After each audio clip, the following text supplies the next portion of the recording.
قلقلوت قبنا ماي وحليب تحنا سرنا لبل يما سرنا لبل يقنا قلتي سينو وانت تكليب تعزاندي ويل الرزاق والمغرع داندي عقلتي لي اي شاندي تكليب تحساندي مغرح كيدو كلاندي عادات كلهم فتك وروم ووردك كسكس ومرقدي كلهم ودي كلهم قطاين تقري وبلاين تقري وبلاين تقري وبلاين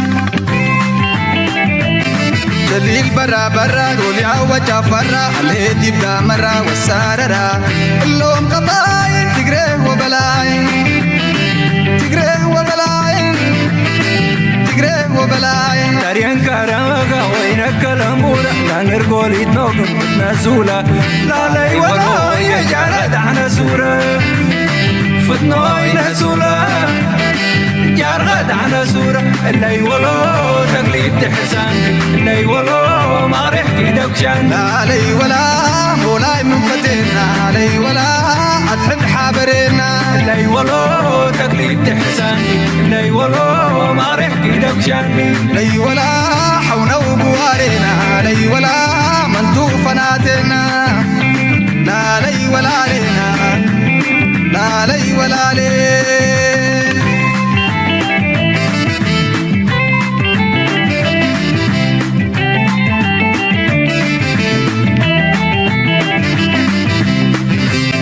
دليل برا برا قولي عوجة فرا الهدي بدا مرة والساررة كلهم قطاين تقري وبلاين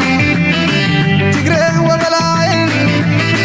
تقري وبلاين تاريان كارامغا وينك الأمورة لا نرقولي تنوغن نزولة لا لي ولا يجعل دعنا سورة فتنوي نزولة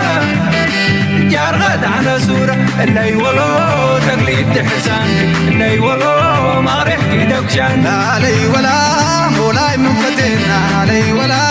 أتحب حابرنا اللي ولو تقليد تحسان اللي ولو ما ريحكي دوكشان لي ولا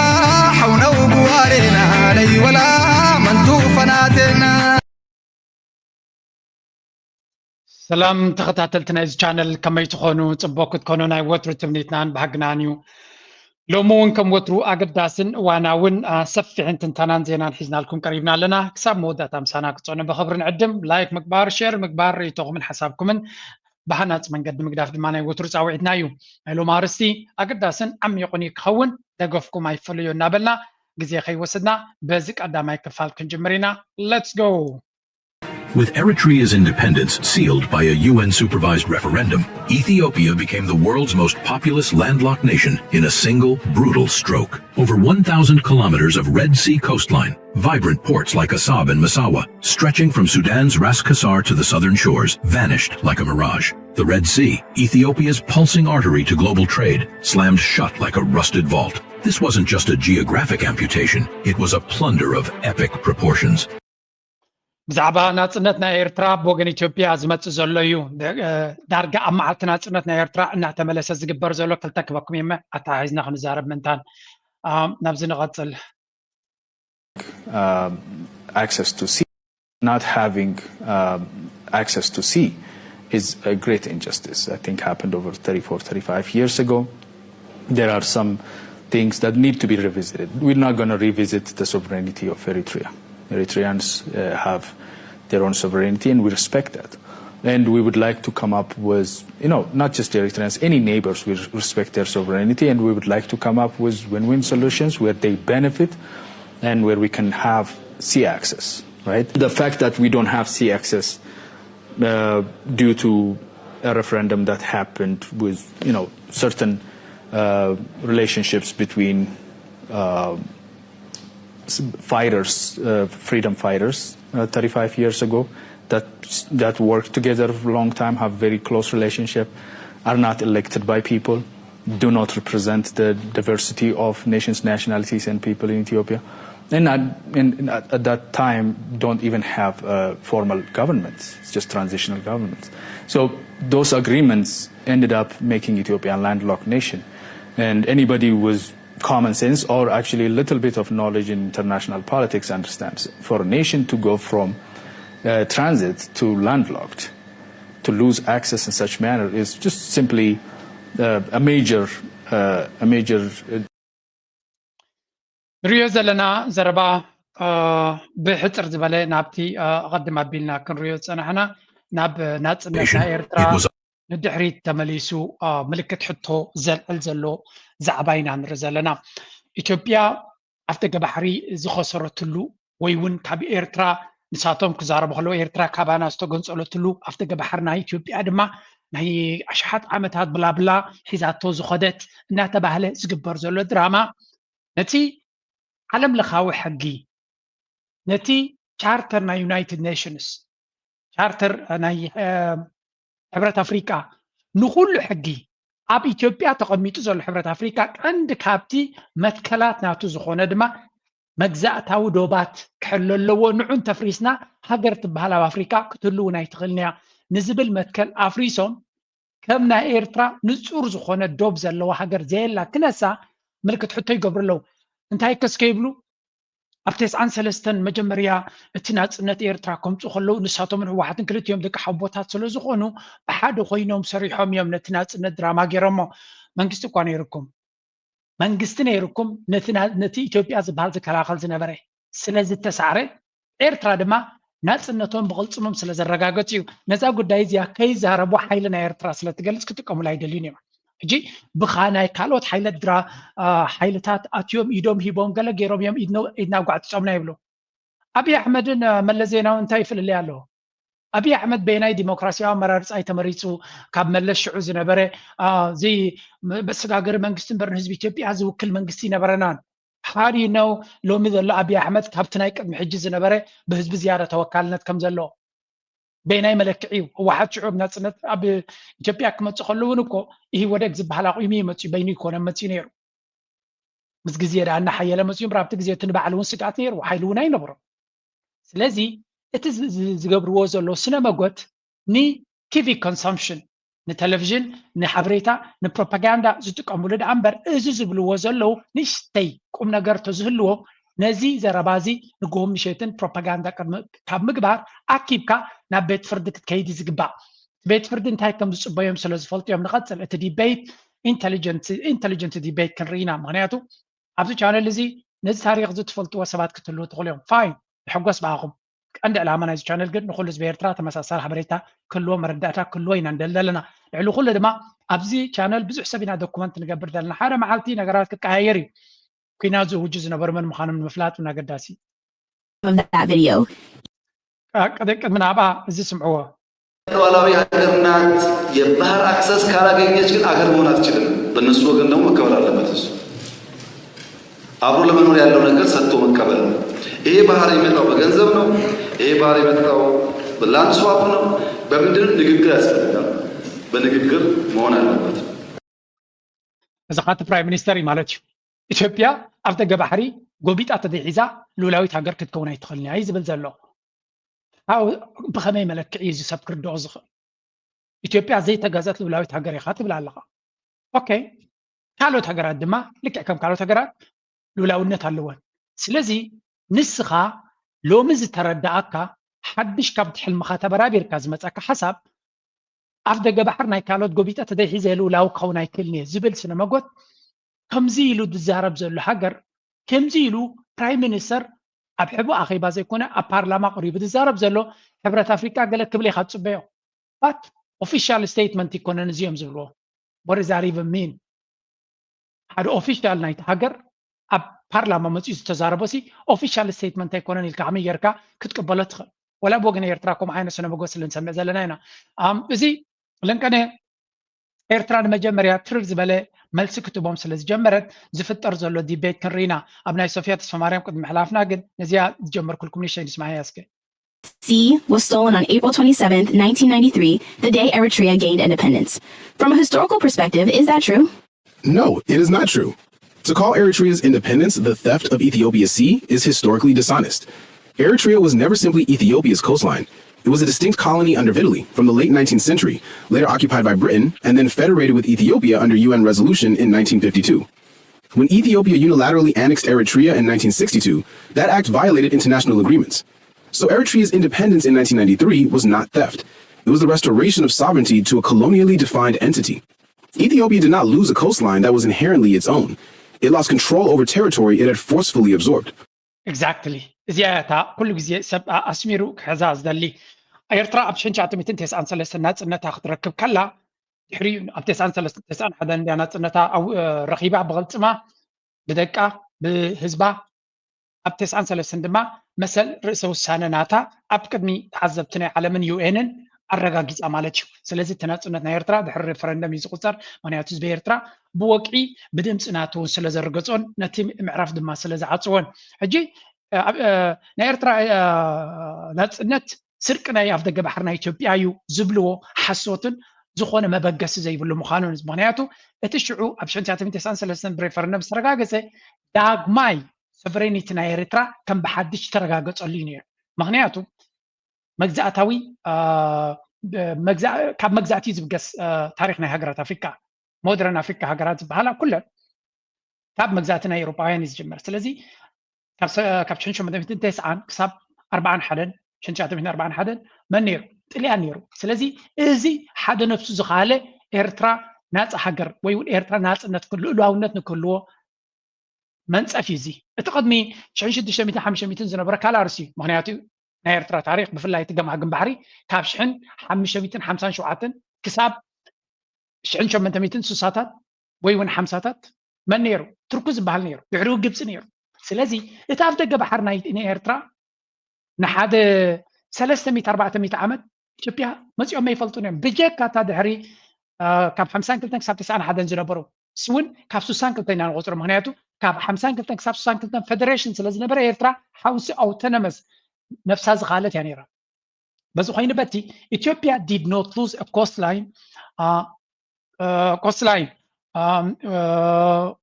was inherently its own ናታ ዘይኮነ ነይሩ ኣይ ዝኸሰረተ ይብላ ብመሰረቱ ናታ ስለ ዘይነበረ it lost control of a territory ብሓይሊ ጎቢጣ ሒዛቶ ዝነበረት እያ ከሲራ እምበር ዝነበራ ወይ ናታ ዝኾነ ኣፍቲ ገባሕሪ ኣይኮነትን ከሲራ እዚ ሕጂ ምድግጋም ኣላ እዩ ሓድሽ ወለዶናትና እንኳላይ ነትናቶም ብፕሮፓጋንዳ ዝፀገበ of course ኣብ ናትና ቻነል መፅኦም ዝሰምዑ ብዙሓት ከይኮኑ ክልዮም እንተለዉ ንሓዋሩ ግን እንታይ ምግባር የድሊ ብዙሕ ፃዕሪ ምግባር የድልየና ምክንያቱ ናይ ጀነሬሽናል ኩናት ናይ ካብ ወለዶ ንወለዶ ዝኸይድ ኩናት እዩ ዝቕስቅስ ዘላ ኣብይ ኣሕመድ ስለዚ ነዚ ድማ ንሱ ብሓሶት ንሕና ብሓቂ ኣብ ግጥም ኢና ዘለና እቲ ኩናት ድማ ተጀሚሩ ከም ዝበልዎ ኩናት ይቅፅል እዩ ዘሎ ብረት ጥራይ ቅድም ኩናት ብዘረባን ብስነ ሓሳብን ብፕሮፓጋንዳን እዩ ዝጅምር እሱ ድማ ኣቢ ብወቅዒ ጀሚርዎ እዩ ምክንያቱ ልውላውነትና ካብ ዘፍሪ ሓያል ገይሩ እዩ ብተግባር ክኸይድ ዘይከኣለ ድማ ዓለም ለኻዊ ሕጊ ፈርሂ ይኮነን we know this ዓለም ለኻዊ ሕጊ ፈርሂ ይኮነን ከምኡ ዝገብሮ ዘሎ ቅልጥፍ ናይ ኤርትራ ስለ ዝፈርሂ እዩ በዚ ድማ ሓደ ካብቲ ነቲ ሓይልታት ምክልኻል ናይ ኤርትራን መንግስቲ ኤርትራን ክብሪ ዘለና ብኸም እዩ ካብ በዓል ኣቢ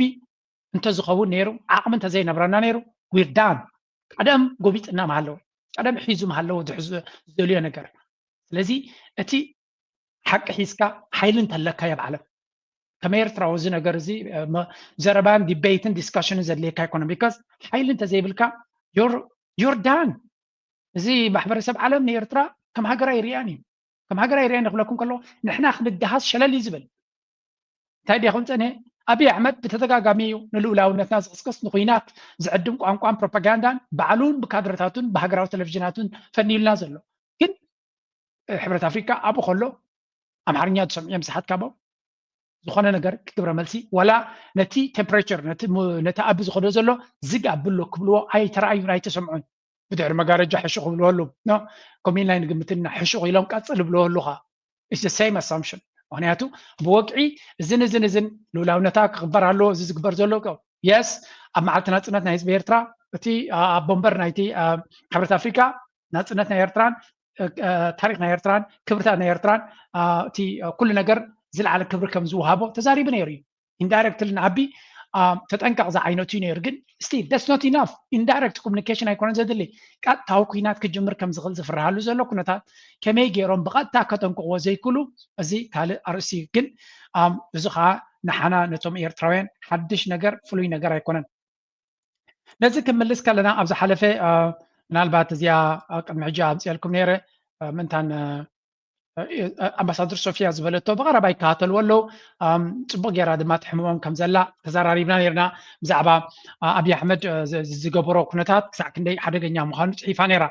ስለዚ ነዚ ስለ ዝበፅሖም ኣገይን እቲ ኮሚኒኬሽን ድማ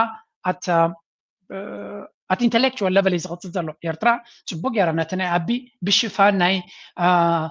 ተዓቢስና ኣለና ተጨቢጥና ኣለና ጂኦግራፊካዊ እስር ቤት ኮይና ኣለና ብላብላ እናበሉ ዝዛረብዎ ዘለዉ ኤርትራ ነኖ ከምኡ ዝበሃል የለን ኤርትራ ኢትዮጵያ ከም ኣብ ዝሓለፈ እውን ገሊፅና ነርና ኢትዮጵያ ብዙሕ ኣማራፂ ዘለዎ ሃገር እያ ከም ዝደለየቶ ድማ ክትከይድ ትኽእል እያ እዚ እውን ምስቲ ኣምባሳደር ሚኒስትር ሓበሬታ ኤርትራ ኣቶ የማነ ገብረ መስቀል እውን ኣትሪሩን ብፅቡቅ ገይሩ ዝገለፆን እቲ ባየር ማርኬት ኢልዎም ነይሩ እቲ ኣብ ደገ ባሕሪ ናይ ኢትዮጵያ ሕልሚ ንክረኽቡ ብዝደለይዎ ብሽዱሽተ መንገዲ ኣማሪፆም ኣጫሪቶም ንዓና ኣባሊዖም ብዝዋፅኦም መንገዲ ክኸድሉ ዝኽእሉ እዮም ዝኸልከሎም ዝጨበጦም የለን ይብሉ ነይሮም ግን ነዚኣ ትዊስት ገይሮም ሓንቲ ካብ ኢትዮጵያ ኣብዘይ ሆርን ሪቪው ዝበሃል ፔጅ ናቶም ማጋዚን ናቶም ብዝሰፍሐ መልክዕ ኣንፃር ኤርትራ ትፅሕፍ ብሌን ማሞ ትበሃል ኣላ ንሳ ነዚ ናይ መግለፂ ናይ ኣምባሳደር ሶፊያ ተስማርያም ብዝተፈላለየ መንገዲ ክትገልፆ ፈቲና ኣብዚ ፅቡቅ ዝኾነ ወይ እውን ኣገዳሲ ዝኾነ ዘረባ ኣሎ ፅቡቅ ክብለ ይክእል ግን ኣገዳሲ ንኣብነት ኢትዮጵያ ስትራቴጂክ ማሪታይም ቪዥን ኢትዮጵያ seeks sovereign over or semi-sovereign access to the sea to support its growing population 135 million ስለዚ ኢትዮጵያ ትደልዮ ዘላ ብሓሙሽተ መንገዲ ወይ ብሽዱሽተ መንገዲ ከፊላ ትጥቀመሉ ወደብ ደይኮነ ልኡላዊ ወይ እውን ሓውሲ ልኡላዊ ኣብቲ ደገ ባሕሪ እያ ትደሊ ዘላ this is ብዝኾነ ይኹን ኢንተርናሽናል ሎው ነዚ ከፍቅደሎም ዝኽእል የለን ብዘይካ ወለንትነት ናይ ሃገራት ሶማልያ ባዕላ ንዑዓት ይኹን በዚ ውሰዱ እንተደይላቶም ኢትዮጵያ በዚ ትገብሮ ዘላ ኩነታት ንኽትረኽቦ ዘሎ ኩነታት ዓለም ለኻዊ ሕጊ ዝድግፎም የለን the strategy is not expansionist but a pragmatic response to vulnerabilities from relying solely on foreign ports ስለዚ እንታይ ዝብል ዘሎ እንታይ ትብል ዘላ እዚ ሕቶ ነቕርቦ ዘለና ድማ ናይ ምስፍሕፋሕ ሕልሚ ዘይኮነሲ ካብ ተግባራዊ ወይ እውን ኣባይታ ዘሎ ፀገማት ናይቲ ሃገር ተበጊስና ናትና ሽግራት ናትና ፀገም ናትና ስትራቴጂካዊ ማሕነቆታት ክንከፍት ስለንደሊ ዘለና ክንፈትሕ ስለንደሊ ዘለና ኢና ያ ሽግር ክህልወካ ይኽእል እዩ ሽግር ተለካ እንታይ ክትገብር ምስ ጎረባብትኻ ትሕት ኢልካ ክትሓትት ብትዕቢት ኣይኮንካ ትሓትት ማይናትኩም ግብፂ ከመይ ጌራ ትልምነኩም ኣላ ስለምንታይ ዳ ትንቅፁላ ብጎረሮም ዘሒዝኩሞም የለኹም for whatever reason ብዛዕባ ናይ ግብፂ ክኸውን ከሎ ኢትዮጵያ has every right እቲ ማይ ኣብ ዓድና እዩ ዝሃርም ኣብ ባጅጎ ንዓና ዝሃቦ እዩ good okay እሶም ግብፃውያን ከይሉ ኣነ ኤርትራዊ ኮይነ ብዛዕባ ዝሓመሉ የብለይ ቀይ ባሕሪ ድማ ኣምላኽ ንዓና ይቦ ኣብ ደገ ባሕሪ ንዓና ይብና so እንድሕሪ ኣብ ደገ ባሕሪ ትደልዩ ኣለኹም ምስ ጅቡቲ ድዩ ምስ ኤርትራ ድዩ ምስ ሶማልያ ድዩ ምስ ሱዳን ድዩ እስማም ኢልኩም ኣኽቢርኩም ኣብ ድኳንና መፂኹም ኣብ ዕዳጋና መፂኹም ብሓይሊ ክትወስዱ ትኽእሉ እዮም ብሓይሊ ካ ስለዘይትኽእሉ እዩ እምበር ኣይፈተንኩምን ወይ ሕጂ እውን ድሌት የብልኩምን ኣይንብልና ተዓቕሚ ግን የለን okay historical events like ኣብ 1977 ኩናት ናይ ኦጋዴን ክግበር ከሎ ጅቡቲ ዓፂኣትና እያ ስለዚ ድሕሪ ሕጂ ወራር ኩናት ከነካይድ እንድሕሪ ኮይና ወደባት ክዓፅኡና ይኽእሉ እዮም ይብሉ ኣለዉ ፅቡቕ ገበርኹም ካል ሃገር ክትወሩ ትፍትኑ ዘሎም ፅቡቕ ገበርኹም ስለዚ ቀፂሎም ድማ ኤርትራስ rhetorical response Eritrean official, including Ambassador Sofia Tesfamariam, have dismissed Ethiopia's concerns as alarmist and destabilizing. Eritrea's stance reflects a pattern of authoritarian reflexes and selective engagement. እንታይ ይብሉ ሎ እዚ ኣብዚኣ ሓንቲ ምናልባት ከመይ ኤርትራውያን ፅቡቅ ጌርና ሰብ ኢልና ክንሪኣ ዘለና እዚኣ ነገር እዚኣ ንሓዋሩ ከመይ ኤርትራውያን እውን ፅቡቅ ዝኾነ መረዳእታ ክህልወና ደስ ምበለኒ ነይሩ ኣበይ ኣላ መሲልኩም regional implications ኢትዮጵያ ዲፕሎማሲያዊ ኣካይዳ ናታ ዝምድና ኣለዋ ኤርትራ ንኣብነት ኢትዮጵያ ንዞባ ትርብሽ ዘላ ሃገር እያ ኢላ እያ ትቐሰና ዘላ ምስ ኩለን ሃገራት ንገራጮ ከም ዘለና ገይሮም እዮም ክገልፅዎ ዝፍትኑ ተሓቂ ግን ኤርትራ ኣብቲ ዞባ እቲ ዝኾነ ኣበርክቶ ዘይብላ ኢትዮጵያ ብናይ ጌርድ ዝበሃል ዘሎ ዲጋናትና ምስ ኬንያ ምስ ደቡብ ሱዳን ምስ ጅቡቲ ንግዲ ንገብር ኣለና حبراዊ ሽርክነት ነቲ ዞባዊ ኩነታት ዝሰርሕ ኣለና ንግድናትና እውን ብስኩላቶም ይኸይድ ኣሎ ዲጋና ከነመርቕ ከለና ኩሎም መፂኦምና ነይሮም ብጀካ ናይ ኤርትራን ሱዳንን ስለዚ ኤርትራ ይተነፂሉ ዘሎ ብዛዕባ ናይ ዞባዊ ምትእስሳር ወይ እውን ናይ ቀረን ኣፍሪቃ ዲፕሎማስን ርግኣትን ክዛረብ ኣይክእልን ይብሉ እዚ ሕጂ ንፈልጦ ኢና ወላ እኮ ኤርትራ ብቁጠባ ሽርክነትን ገለ እንተዘይገበረት ኣብ ምርግጋእ ናይቲ ዞባ እንኮላይነት ከዳዓቢ ዘትሓነቶ ሳያ ነይራ እታ ካልኣይቲ ነጥቢ ግን broader critique of Eritrean diplomacy እዚኣ ፅቡቅ ጌርና ክነስዕብለላ ኢና እቲ መድረክ ስለተቀየረ እምበር ኣብ ነዊሕ ግዜ እውን ክጥቀሙላ ክፍትን እዮም ኣብቲ ናቶም መዝገበ ቃላት ፅቡቅ ጌሮም እዮም ኣለዉ ሳ ድማ Eritrea's support for Russia's annexation of Crimea and eastern Ukraine contrasts sharply with its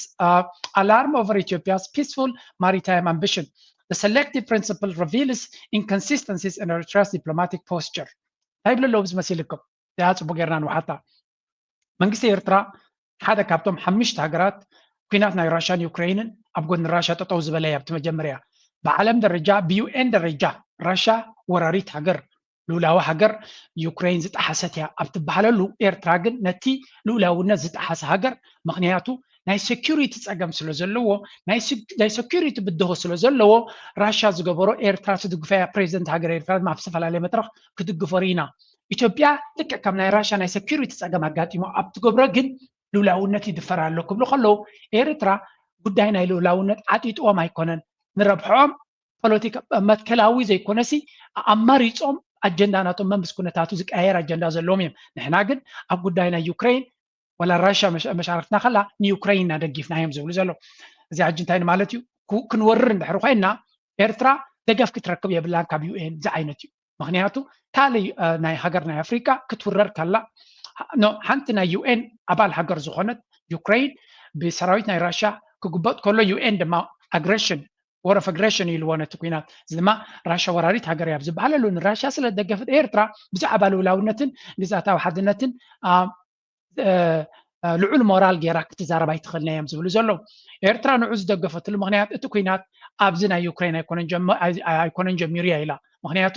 ከምዚ ሕጂ ቀረባ ዶናልድ ትራምፕ እንኮላይ ማርኮ ሩቢዮ ዝገለፅዎ እቲ ኩናት ፕሮክሲ ዎር እዩ ኩናት ናይ ኢድ ኣዙር እዩ ኔቶን ኔቶ ዘበገሶ ኣሜሪካ ዘበገሶ ኩናት ምዃኑ ኣብዚ እዋን እዚ ተረጋጊፁ ኣሎ ስለዚ ራሽያ ብኢድ ኣዙር ዝመፃ ዘሎ ኩናት ክትምክት እያ ናብዚ ኩናት ኣቱ ዘላ እምበር ናታ ወለንታዊ ምስ ፍዕል ምስለ ዘሎ ኣይኮነን ኢላ ኤርትራ ፕሬዚደንት ኢሳያስ ድማ ተደጋጋሚ እዚ ኩናት እዚ ናይ ዩክሬን ኩናት ዘይኮነ ካብ ዋሽንግተንን ካብ ብራስልስን ዝተበገሰ እዩ ብምባል ተዛሪቡ ነይሩ የግዳስ ንሳቶም ኤርትራ ኣንፃር ናይ ዩኤን መትከል ናይ ዩኤን ኣባል ዝኾነት ክትውረር ከላ ኣንፃራ ደው ዝበለት እያ ስለዚ ሓንቲ ሃገር ስትራቴጂካዊ ኣገዳስነት ኣለኒ ኢላ እንተእሚናሲ ኤርትራ እንተተወሪራ ዓለም ምሳ ጠጠው ክብል ኣይክእልን እዩ ዝብል ስነ መጎት እዮም ዝጥቀሙ ዘለዉ መቸም ካብዚኦም ሃገር እዚኦም ሕማቕ ኣይትፅበን ኢኻ ፅቡቅ ነገር ኣይትፅበን ኢኻ ሕማቕ ነገር ክንደምንታይ ክኸድሉ ከም ዝደልዩ ስለዚ ኤርትራ ከምቲ ዘለዎ ወታደራውን ፖለቲካውን ሓያል ጎኒ ኣለዋ ዲፕሎማስያዊ ሓያል ፃዕሪ ድማ ከድልየና እዩ ዲፕሎማስያዊ ሓያል ፃዕሪ ድማ ነገራት እቲ ንፋስ ናባና እዩ ዘዝዩ ዘሎ ኣብ ወቅትና እዩ ዘሎ ስለምንታይ ከምኡ ብለኩም ኣለዉ ነዚያ ንስማዕ ሕጂ እዚአን ኣገደስቲ ብደረጃ ዓለም ንዞባና ኣገደስቲ ነጥብታት ኢና ክንርኢ ሕጂ In world politics, some countries are always in the spotlight. Big economies, powerful armies. Eritrea, for years, was not one of them. Tucked away in the Horn of Africa, it was known for its isolation and strict government. But in 2025, everything changed. Suddenly, global powers are knocking on Eritrea's door. Why? Location. Eritrea sits on the Red Sea, a vital global shipping route. Its ports, Massawa and Assab, are now strategic prizes. As the world grows more unstable shipping route, its ports, Massawa and Assab, are now strategic prizes. As the world grows more unstable, Eritrea's coastline is prime real estate. Egypt, Russia, and Oman all want a piece of the action, each offering something different. For President Isaias Afwerki, this is a rare opportunity after years of sanctions and isolation. He's playing these powers against each other, hoping to strengthen Eritrea without losing its independence. ሕጂ እንታይና ንሰምዕ ዘለና ኤርትራ ኣብ ኣገዳሲ መድረክ ከም ዘላ ኢና ንሰምዕ ዘለና ኣገዳሲ መድረክ ኣላ ክበሃል ከሎኸ እንታይ ማለት እዩ ምክንያቱ ምናልባት ኤርትራ ቅድሚ ሕጂ ብጥቃት ሓልፍ እምበር ኣገዳስነታ ክሳብ ክንዱ ዘይረኣዮም ነይሩ ኣብ 2025 ግን ሎኬሽን ስትራቴጂካዊ ቦታ ወይ እውን ኣበይ ኣለኻ ኣብቲ ስትራቴጂ ናይ ዓለም ኣብቲ ውድድር ናይ ዓለም ኣፀቢቑ ኣገዳሲ ዝኾነሉ መድረክ ስለ ዘለና ናይ ኤርትራ ስትራቴጂካዊ ኣቀማምጣ ኣመና ተባሃግን ተደላይን እዩ ብዙሓት ሃገራት ድማ ምስ ኤርትራ ርክብ ንክገብሩ ብድሕሪ መጋረጃ ብዙሕ ፃዕርን ብዙሕ ድኻምን ብዙሕ ጉያን ፀደፍደፍን ይግበር ይበሃል ከም ዘሎ ይዝነገር ዘሎ ናይ ኣቢ ረስንን ፀደፍደፍን ድማ ነዛ ሓበሬታ እውን ብገሊኡ ይበፅሖ ስለ ዘሎ እዩ ናይ ግድን ኣብቲ ቦታቲ ንሕና ክንህሉ ክንክእል ኣለና ንሕና እንተዘየለና ድማ ነቶም ኣብኡ ዝኣቱ ዕንቅፋት ክንፈጥር ክንክእል ኣለና ዝብል ኣጀንዳ እዩ ካልኦት ሃገራት ብሰላም ናብቲ ቦታ መፅኦም ቁጠባውን ልምዓታዊ ፕሮጀክታት ንኸይገብሩ ዕንቅፋት ክንፈጥር ኣለና ኣብቲ ዲስካሽን ንክንኣቱ ክንፍትን ክንክእል ኣለና እዚ እንታይ ማለት እዩ ዓሰብ ብብዙሓት ወገናት ትድለ ከም ዘላ እዩ ዝንገር ዓሰብ ኤርትራ ወደባት ናይ ኤርትራ ማለት እዩ ብብዙሕ ሓይሊ ይድለ ከም ዘሎ እዩ ዝንገር ዘሎ ኣብዚ እዋን እዚ መነመን እዮም እቶም ዝደልይዎ ዘለው ብዝተፈላለየ መንገዲ ክንሪኦ ክንፍትን ኢና ኣብይ ኣሕመድ ግን እንታይ ዝብል ዘሎ ብዝተኻእለ መጠን ነቲ ናብ ዓሰብ ክኣቱ ዝኽእል ብፍላይ ናብ ዓሰብ ክኣቱ ዝኽእል ወይ እውን ናብ ኤርትራ ምስ ኤርትራ ሽርክነት ክፍፅም ዝኽእል ዓብ ሓይሊ ናይ ኩናትን ወረ ኩናትን ፕሮፓጋንዳ ብምግባር ኣብቲ ጣውላ ንሕና እውን ክንሳተፈሉ ንኽእል መንገዲ ክፍጠር ክኽእል ኣለዎ ዝብል ፀቕጢ ዝገብር ዘሎ እዚ ኸ እንታይ እዩ እንድሕር ንሕና ኣብ ጣውላ ዘይትይኹምና ወራር ጌርና ፀይቅ ክንፅይቕ ክንፍትን ኢና ከነበላሹ ክንፍትን ኢና ነቲ ትሓስብዎ ዘለዎም ክንዘርጎ ኢና ዝብል ዓይነት ፕሮፓጋንዳ እዩ ዝገብር ዘሎ ልክዕ ከምዚ ሓደ ኣብ ሓደ ቦታ ሲ ውራይ ክትገብር ትደሊ ወይ ገለ ኮንሰርት ወይ ፓርቲ ክትገብር ትደሊ ኣብ ከባቢ ገዛኻ እንድሕሪ ጉእቲ ጎረቤትካ ነቲ ፓርቲኻ እንተደይ ዓዲምካያ ወይ ንዑ እንተደይ ነጊርካያ ክትፅይቃልካ ካልእ ሙዚቃ ዓወቢሉ ክውልዕ ይኽእል ወይ ገለ ክገብር ይኽእል ተረዲኹም ኣለዎም ከበላሽወልካ ይኽእል ስለዚ እንታይ ክትገብር ኣለካ ከበላሽዮ ኢሉ ኣፈራርዩ ኣብቲ ፓርቲ ክዕደም ዝፅዕር ዘሎ ሰብ ኢና ንርኢ ዘለና ብኸምኡ ክንርድኦ ንኽእል ኢና እቲ ናይ ኣቢ ብርግፅ እቲ ዕንደራ ንሱ ጥራይ ከም ዘይኮነ እቲ ኢማራት እውን ኣብቲ ቦታ ኣብቲ ዲልስ እቲ ንዓሰብ ዝጠዓማ እዩ ኢማራት ዝበሃል ልክዕ ከምዚ ጥዑም ነገር እንታይ ኣሎ ጥዑም ነገር ወልፉ ምስ ሓዘካ ማለት ሓደ ነገር ሎ ብጥዕም ተቢልካ ጥዑም ኮይኑ ክትርስዖ ትኽእል ኢኻ ንሓደ ዓመት ተጠቂምካሉ ወልፈ ምስ ሓዘካ ካብኡ ክትከይድ ኣይትኽእልን ኢኻ እቲ ኢማራት ዝበሃል ድማ ናይ ዓሰብ ወልፊ ሒዝዎ እዩ ምክንያቱ ኣብ ዓሰብ ኮይኑ ቦስ ተቐይር ነይሩ እዩ ገባርን ሓዳግን ኮይኑ ነይሩ እዩ ስለዚ استراتيجيكاዊ ኣገዳስነት ናይ ዓሰብ ጥዒምዎ እቲ ኢማራት ዝበሃል ድሕሪኡ ድማ ሻዕብያ ቀይሕ ካርዱ ስለ ዝሃቦ ከመይ ገይሩ ኣብኡ ከም ዝምለስ ጠፊይዎ ኣሎ ኣብ ካልእ ኣፍሪቃ ወይ እውን ኣብ ካልእ ሃገራት ናይ ኣፍሪቃ ብፍላይ ብሓይልኻ ከም ዝምለስ ወላ እውን ኣብ የመን ብሓይልኻ ኢዶውን ጓዓፂፅካ ክትምለስ ከም ትኽእል ይፈልጥ ነይሩ እዩ ካብ ኤርትራ ድማ ከምኡ ዓይነት ገምጋሚ ነይርዎ ንኣብን ኢትዮጵያን ብዙሕ ህዝብን ብዙሕ ሰራዊትን ገለን ገይረ ብቢልዮናት ናተይ ሓደ 3-4-5 ቢልዮን ተጥፍየ ድሌተይ ክረክብ እኽእል እየ ዝብል ገምጋም ነይርዎ እዚ ከዓ ኩሉ ግዜ እቶም ዓበይቲ ሃገራት ናብ ኤርትራ ገፆም ክኸዱ ከለዉ ዝገብርዎ ካልኩሌሽን እዩ ጊጋ ካልኩሌሽን ሚስ ካልኩሌሽን ይብልዎ ኤርትራ ስለዚ እዚ ኩነታት እዚ ድማ ኣብዚ እዋን እዚ ነቲ ዘሎ ረፅሚ ይቕይሮ ኣሎ ስቲል ክሳብ ሕጂ ናተይ ገምጋሜ ኢማራት ካብቲ ዘለዎ ጥሙሕነት ናይ ዓሰብ ጠቕላላ ወጪኡ ክንብል ኣይንኽእል ኢና ብኩሉ መንገዲ ክፃወት ክፍትን ከም ዝኽእል ምግምጋም የድሊ ሓንቲ ላብዚ ነዚኣ መንስማያ ኣተሃሂዝና ክንርያ ክንፍትን What if the key to American interests in the Horn of Africa lies not with old allies, but with Eritrea, a nation long sanctioned and isolated by the U.S.? As of September 2025, this is the debate quietly unfolding in Washington. The U.S. is re-evaluating Eritrea, a move driven by shifting regional dynamics and stark necessity. For decades, U.S. policy relied on Ethiopia and Djibouti as regional anchors, but instability in Sudan, Ethiopia, and Somalia has exposed the risks of this approach. Conventional partners. Eritrea, once a pariah, is now emerging as a candidate. The first signs of thaw came after President Trump's 2024 victory, with the White House signaling a desire to reset relations. This diplomatic overture, despite complications, suggests pragmatism is overtaking past grievances. In today's world, geography and access to critical waterways matter more than ever. By these measures, እንታይ ኢና ንሰምዕ ዘለና ኣብዚ ኣሜሪካ ቅድሚ ሕጂ ትኸዶ ዝነበረት መንገዲ ኣብ ቀርኒ ኣፍሪካ አንከር ስቴት ብዝብል መንገዲ ብፍላይ ንኢትዮጵያ ከም አንከር ተጠቂማ ኣብ ድሕሪኡ ድማ ኣብ ጅቡትን ኢትዮጵያን ዘለዎም ኩነታት ምስቲ ኣብ ሱዳን ኢንዳይሬክት ኮንትሮል ዝነበረ ምስ ዑድያን ግብፅን ወሲኽካ ናይ ኤርትራ ኣገዳሲ ኣይኮነን ምክንያቱ ሓደ ዝኾነ ነገር ኣብኡ ከም ዘይኣቱ እቲ ስርዓት ድማ ቀስ ኢሉ ከም ዝመውት ክንገብሮ ኢና ዝብል ፖለቲካ ናይ ረጂም ቸንጅ ብምኽታል ዝኾነ ይኹን ፓራያ ስቴት ኢልካ ናብ ኤርትራ ዝኾነ ይኹን ዲፕሎማሲ ንኸይገብር ኩሉ ዓይነት ጭዋዳኻ ገቲርካ ምኻድ እቲ እዚ ሲስተም እዚ ግን ከም ዘይሰርሕ ርዮም ኣለዉ ዋላ እውን ጆ ባይደን ኣብ መወዳእታ ናቱ ገምጊምዎ ዝነበረ ይሱ ምክንያቱ ናይ ሱዳን ናበይ ገፃ ትኸይዳ ኣላ ኢትዮጵያ ናበይ ገፃ ትኸይዳ ኣላ ድሕሪ ኩናት ናይ ትግራይ ብዛዕባ ኢትዮጵያ ተስፋ ቆሪፆም እዮም ካብኡ ድማ ናብ ዝገደደ ትኸይዳ ኣላ ኢትዮጵያ ሶማልያ ይርእይዎ ኣለዉ የመን ይርእይዎ ኣለዉ ስለዚ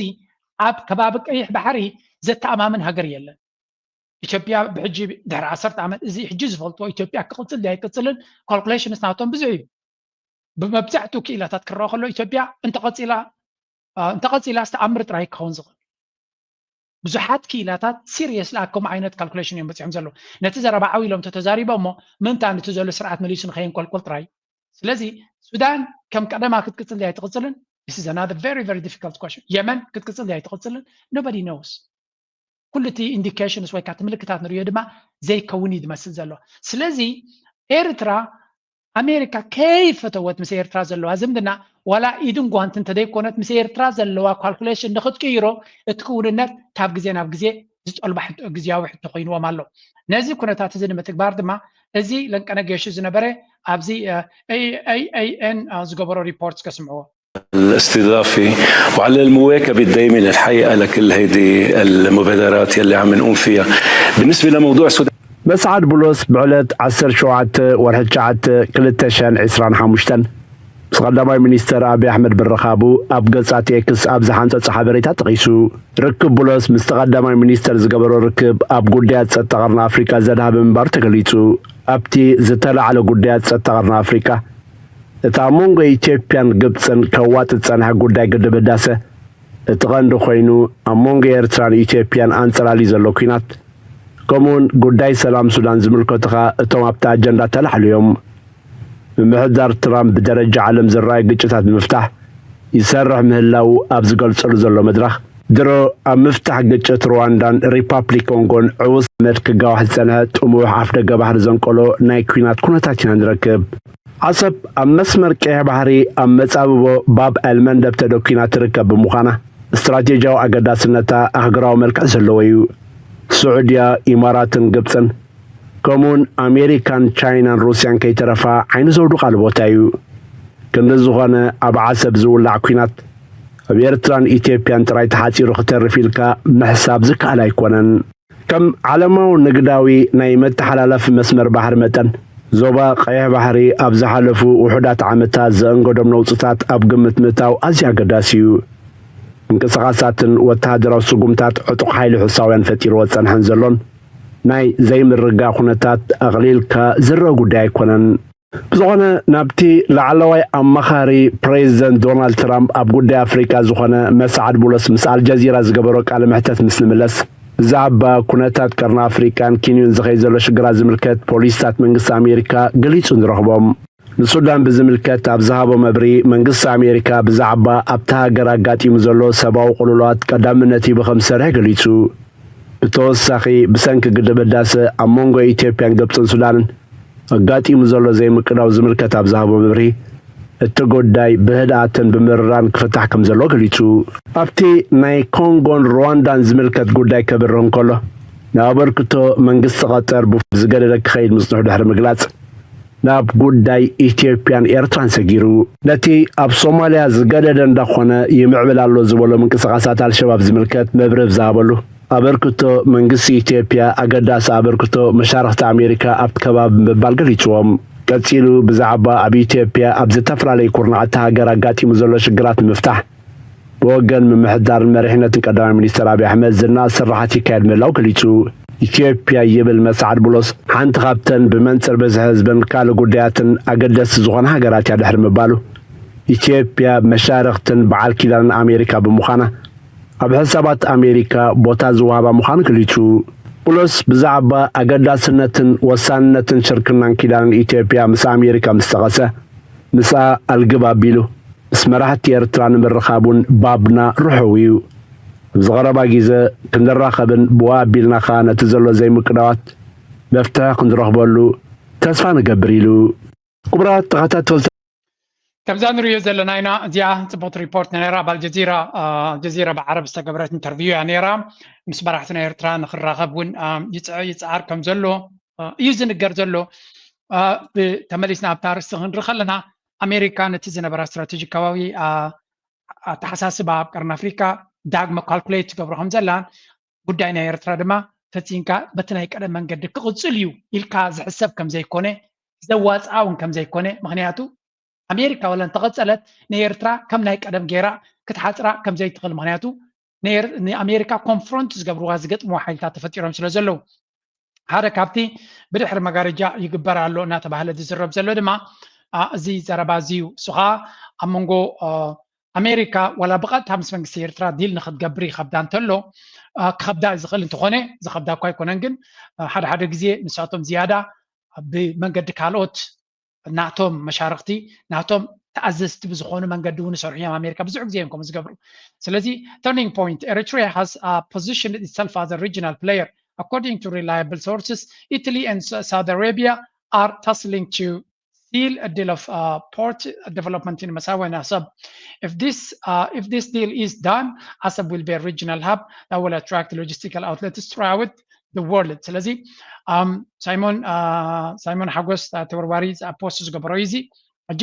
በብዙሕ መንገዲ ድማ ክንሪኦ ፀኒና ሓደ 4-5 ኣካውንታት ከም ኢሎም ኣለው ምስቲ ኩሉ ግዜ ነንብቦ ኩነታት ስዑድያን ዋላ ናይ ካድረታት ናይ ኢትዮጵያ ብተደጋጋሚ እውን ዝገልፅዎ ነገር እዩ ስዑድያን ጥልያን ናብ ኤርትራ ክገብርዎ ዝኽእሉ ኩነታት ብፍላይ ስዑድያ ናብ ዓሰብ ዘተኮረ ኢንቨስትመንት ክትገብር ትሓስብ ከም ዘላ ኣብ ኢትዮጵያ ድማ ዓብ ቢዝነስ ረብሓ ስለ ዘለዋ ወይ እውን ብዙሕ ቢዝነሳት ስለ ዘለዋ እቲ ኣልሙዲ ዝበሃል ዳርጋ ብዙሕ ክፋላት ናይ ኢትዮጵያ ቢዝነስ ዝውንን እውን ስዑድያዊ ስለ ዝኾነ ንሳቶም ነቲ ወደብ ዓሰብ ምስ ኢትዮጵያ ሰላማዊ መፍትሒ ገይሮም ኢትዮጵያ ቡ ከምቲ ጅቡቲ ዝወፅኦ ቡ ክወፅእ መደብ ከም ዘለዎም ፃዕሪ ከም ዘለዎ ምክንያቱ ኢትዮጵያ ካብዚ ሕጂ ዘለዎ ዓዘቕቲ ንክወፅእ ኤክስፖርት ክገብር ይደሊ ከም ዘሎን ንኤክስፖርት ድማ ኣብቲ ባሕሪ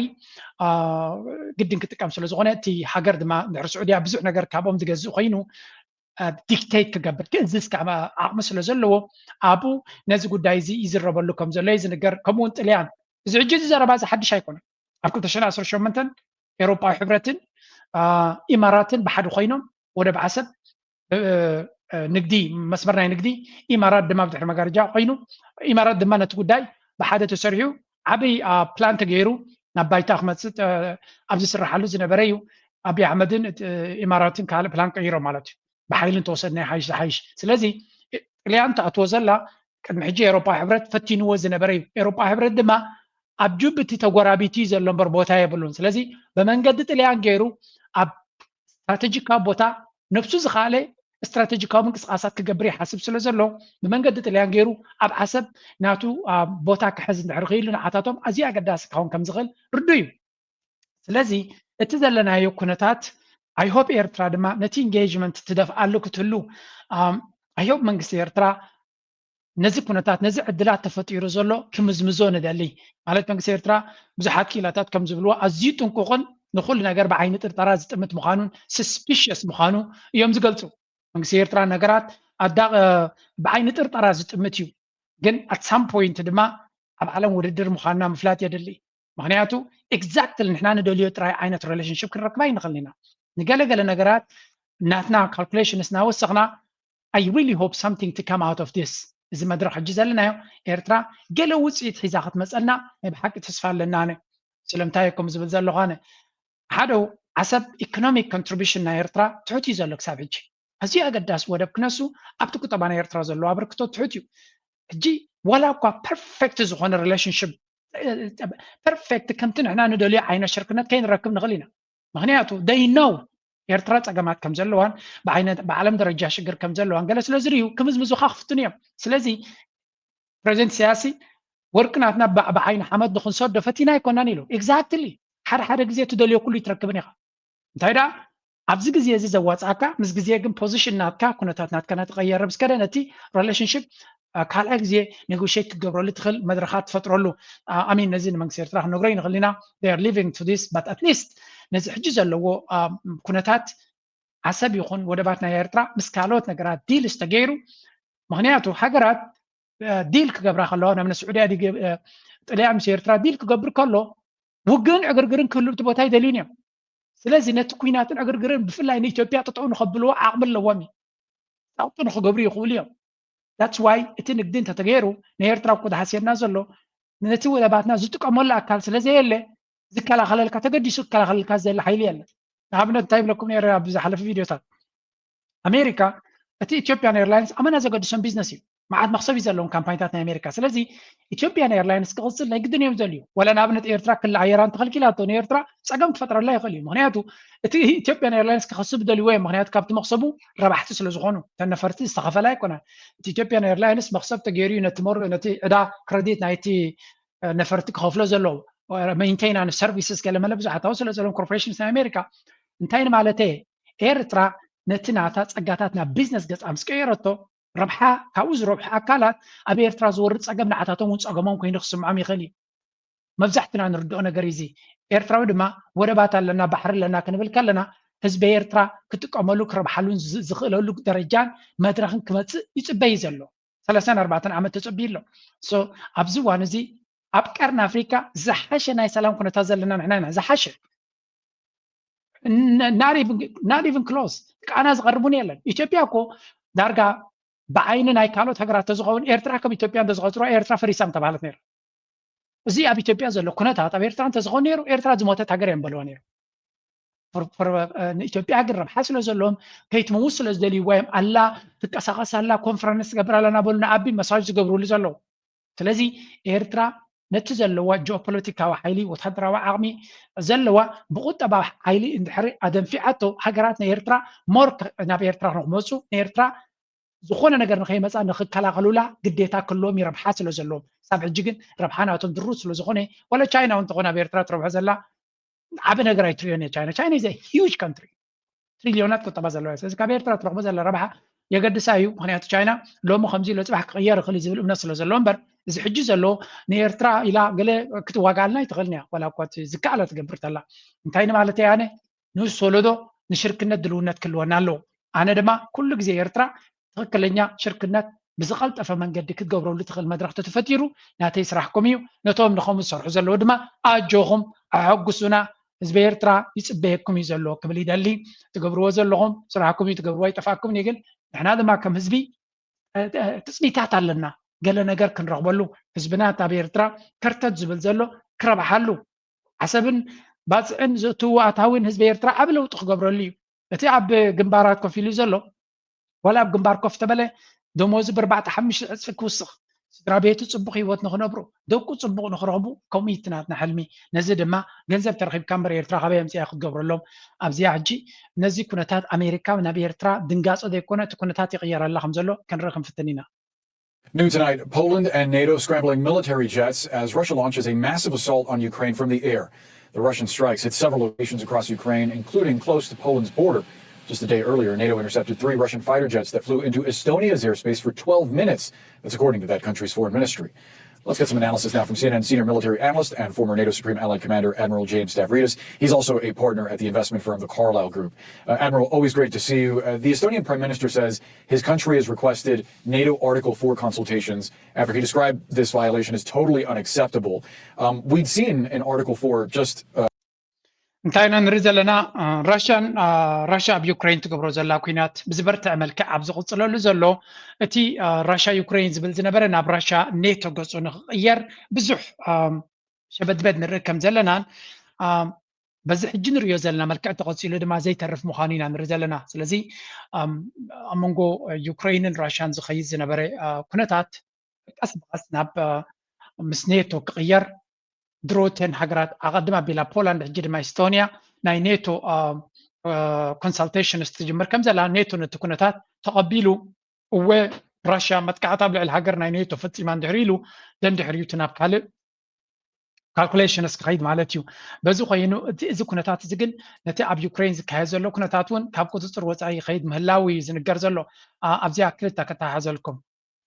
NATO countries are set to meet early next week after 3 Russian fighter jets entered Estonian airspace without permission on Friday. The incursion, which lasted for 12 minutes, has prompted consultations on Article 4 of the NATO treaty, which can be invoked if a member feels that its territorial integrity, political independence, or security is threatened. Poland also reported that 2 Russian jets approached a drilling platform in the Baltic Sea at low altitude, violating a security zone. انتن هجرات ابز حلفه ناي بولند واستونيا كلتا هجرات ازيح ما مرداتا انصار راشا زلونين اختراري التحساسبان نتو كيناتنا يوكرين دما aggressively ዝድግፈኦ ዘሎ ሃገራት እየን ስለዚ ኣይገርምን ካብዘን ክልተ ሃገራት ይብገስ ምህላውቲ ራሽያ ናብ ኔቶ ትገብሮ ዘላ ኩነታት የብል ኣሎ ዝብል ዘረባ ካብዚአን ይመጽእ ምህላው ዘገርም ኣይኮነን እዚ እንታይ ዝፈጥረልና ዘሎ ዶናልድ ትራምፕ ነዛ ኩነታት እዚኣ ሓውሲ ሸለል ይሂብዋ ዘሎ ምክንያቱ ናብ ካልእ ክትወስዶ ከም ትኽእልን ናብ ኩናት ገጹ ክትወስዶ ከም ትኽእል ንሱ ግን ኣይደልያን እዩ ዘሎ ኩነታት ሶ እንታይ ንርኢ ኣለና ኣብዚ very dangerous ኣብ ሓደገኛ መድረኽ ተበጽሑ ከም ዘሎ ወላ እኳ እቲ ሚድያ ከምቲ ዝግባእ attention ሂቦ እንተዘየለ ማለት ፋቲግ ምስልቻው ናይቲ ኩነታት ስለ ዘጋጥሞም በርቲ ቀደም ንኣሽ ነገራት ክንምንታይ ሓፍኮፍ ይብሉሉ ነይሮም ሕጂ ግን እቲ ናይ እስራኤል ኩነታት እቲ ናይ ዩክሬን ኩነታት እቲ ምስ ቻይና ዝግበር ዘሎ ኩሉ ነገር ኣብ ግምት እዩ ትሰብ ዶናልድ ትራምፕ ድማ ቀጻሊ ኣብ ድራማ ስለ ዝነብር ብፍላይ ሕጂ ድማ እቲ ሞት ናይቲ ቻርሊ ከርክ ዝተባህለ ኣብ ኣሜሪካ ዘጋጠመ ነቲ ሚድያ ናይ ኣሜሪካን ነቲ ኣቴንሽን ናይ ፖለቲካ ናይ ኣሜሪካን ዓብይ ውሽጣዊ ምብልላዕ ፈጢሩሉ ስለ ዘሎ ንናይ ካልእ ሸውሃት የብሎም ኮይኖም ኣለዉ ስለዚ ኩሉ ዝንሪዮ ዘለና ኩነታት እንታይ ዘርእየካ ዘሎ ኣሜሪካ ኣብ ካልእ ድሪፍትድ ኮይና ኣብ ካልእ ገፃ ከይዳ ኣብ ተዓብደሉ ዘላ ኤውሮጳ ቀስ ብቐስ ናብ ሓደገኛ ኩናት ገጾም ይኸዱ ከም ዘለዉ ኢና ንርኢ ዘለና ኣይግበሮ እዩ ዝበሃል ግን ምናልባት እቲ ኔቶ እንታይ ክውስን ይኽእል ኸውን ኣብ ዝቐረባ መዓልታት ክራኸቡ እዮም ነቲ ኩነታት ርዮም ክለኣየር ናይዘን ሃገራት ተጣሒሱ እዩ ስለዚ ስጉምቲ ክንወስድ ኢና ድዮም ክብሉ ወይስ ጌጋ ብጌጋ ከጋጥም ዝኽእል እዩ ስለዚ ሸለል ክንብሎ ኣለና ድሕሪ ሕጂ ከምኡ ከየጋጥም ድዩ ክብል ውልሲ ኣሜሪካ ግን ሕጂ ምስ ራሽያ ኣንጻር ራሽያ ኩናት ንክጅምር ዶናልድ ትራምፕ በቃ እዚ ፈፂምካ ክንፃወረ ንኽእል ኢና ክብል ይኽእል እዩ ዝብል ገምጋም የብለይና ገምጋም የብለይ እስከ ንስማዮ ንሽተይ Konstantin, these airspace incursions, is that a real threat or is it just deliberate provocation? Well, every provocation in such situation, Gerhard, is a threat, especially judging by the reports, because the Russian planes were flying without transponders switched on and without communicating with ground control. So it was deliberate. 12 minutes is a long time to be in other countries' airspace, not an accident. And in such circumstances, yes, there could be accidents, actually. So yes, it is dangerous, but the main goal of this is not military. It is political. It is these provocations, like the drone overflight over Poland, is to እንታይ ዝብል ዘሎ ብጌጋ ከጋጥም ዝኽእል እዩ ግን 12 ደቂቃ ብዙሕ እዩ ስለዚ ፖለቲካዊ ግብረ መልሲ ወይ ፖለቲካዊ እቲ ጉዳይ ፖለቲካዊ ንክኸውን ንቡር ኮይኑ ነዛ ነገር እዚኣ ኔቶ ኢዱ ንክእቱ ምክንያቱ ጉዳይ ናይ ዩክሬን እናተዳኸመት ትኽእል ስለ ትኸይ ዘላ ዩክሬን ንዩክሬን ከድሕንዋ እንድሕር ኮይኖም ብዙሕ ገንዘብ ኢንቨስት ገይሮም ስለ ዘለዋ ቦ ናይ ግድን ገለ ነገር ድራማ ናብ ኔቶ ገጾም ክቕይርዎ ኣለዎም እዚ ከዓ ነዊሕ ተዛሪብና ኣለና ኣብዚ ቻነል ነዊሕ ኮይኑ ተሪፉ ኣብ መወዳእታ ዩክሬን ክትሰዓርቱ ኮይና ምክንያት ፈጢርካ ነቲ ኩናት ናብ ኔቶ ክትቅይሮ ኢኻ ምክንያቱ ራሽያ ኣንጻር ኔቶ ክትዋጋእ ምርጫ ክህልዋ ይኽእል ዶ ወይስ ናብ ኔቶ ገፁ ክቅየር ዝጀመረ ኖ እዚ ሲትረፈኒ ክትብል ትኽእል ትኸውን ስለዚ ኣብ መወዳእታ ኔቶ ሕጂ ኣብቲ ኩናታት እዩ ብፍሉይ ለውጢ ክገብር ይኽእል ኢልካ ክትግምት ኣይትኽእልኒ ኢኻ ምክንያቱ ኣሜሪካ እታ ኔቶ ነቲ ኔቶ ሓያል ትገብሮ ኣሜሪካ ድማ ኣብ ዘበነ ዶናልድ ትራምፕ ሸውሃት ዘለዋ ይትመስልኒ ኣብ ኩናት ናይ ዩክሬን ንክትኣቱ ምክንያቱ ኩናት ናይ እስራኤል ኩናት ናይ ኢራን ድሮ ክሳዕ ክንደይ ኣጠላቒዎም ከም ዘሎ በቲ ናይ ወታደራዊ ዓቕምናቶም ይርእይዎ ኣለዉ ስለዚ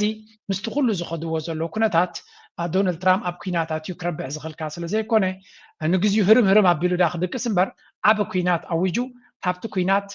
ንኣሜሪካ ብፍሉይ ከርባሓ ይኽእል እየ ዝብል ገምጋም ዘለዎ ይኮነን ስለዚ እዚ ንሪኦ ዘለና መድረኽ ብቐረባ ምክትታል ዘድልየ እስከ ሚድያ ናይ ኣሜሪካ ነዚ ኩነታት እንታይ ይብሎ ኣሎ Like Vladimir Putin and the Russians have their hands full just trying to eke out some kind of victory in Ukraine where they're not doing very well. What are they doing sending jets over Poland and now Estonia? Well, thanks for having me again, John. I really appreciate it. These are critical issues that the American public really needs to start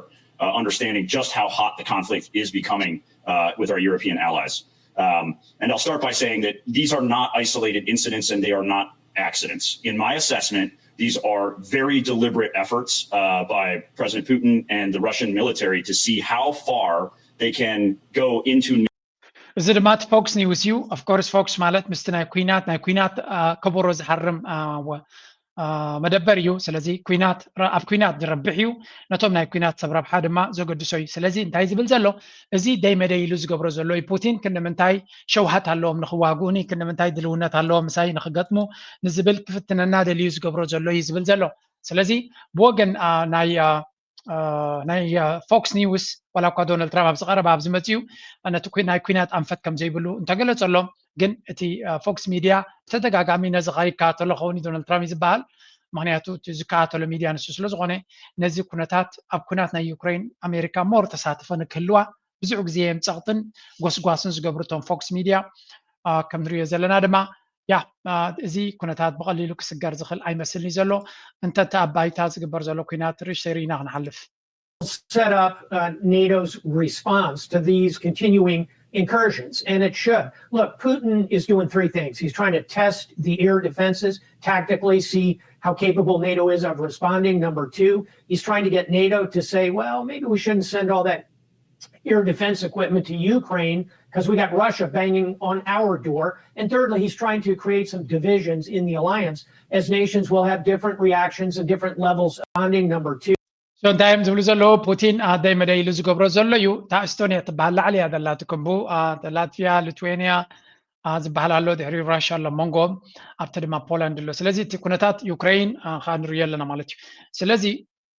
يفتننا يزلو نيتو كن منتاي عقم له وكن منتاي دلونت الله كن منتاي قبره مالسك بخل زياده دمانتهم نيتو ون اب حقرهم سقات كفتر لهم مو نتي اير ديفنس سيستم ناب يوكرين كسدو حسب زلو نفسهم كقدموا سلازغلو نهايه تواصانا نخبلو يز قبرنا زلو زبل كالكوليشن ون سمع لنا اذا غمزيلو ناقصلو كله بيروبا زكايد زلو دماروي.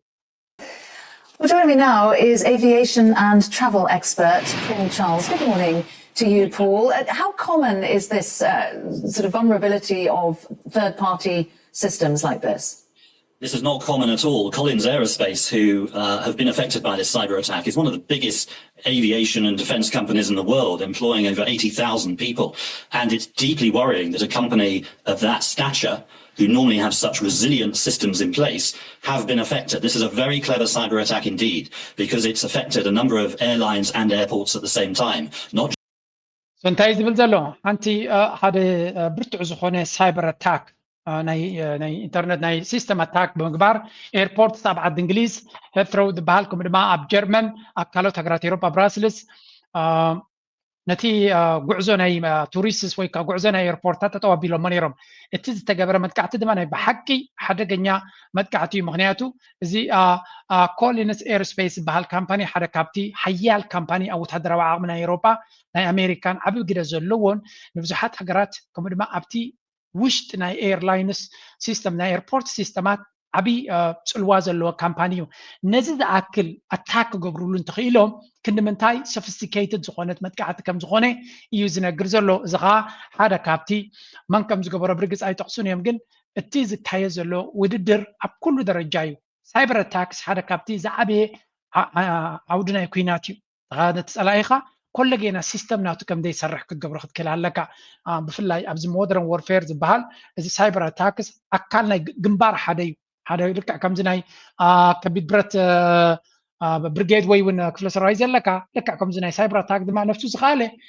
حدا بريجيد يو حدا كفلسرايز كل وكالو مغنياتو نتو كينات كميلي كاد فلاي معبول تكنولوجي زلو كينات ندير غينو سايبر اتاك نتزلكا تكنولوجي كم زين كسقس لوجيستكس نات كم زي يسرح كونتات نات كم زي يسرح كغبرو خاي خوليم لعلو كل دما نتو كينات راي كون حزبخا منبارو كم زي كل نغرا ترينات تو كبلو خوليم ايرلاينز تو كبلو خوليم وطبعا يتهاجر كرمس وي خوليم سلازي ازناي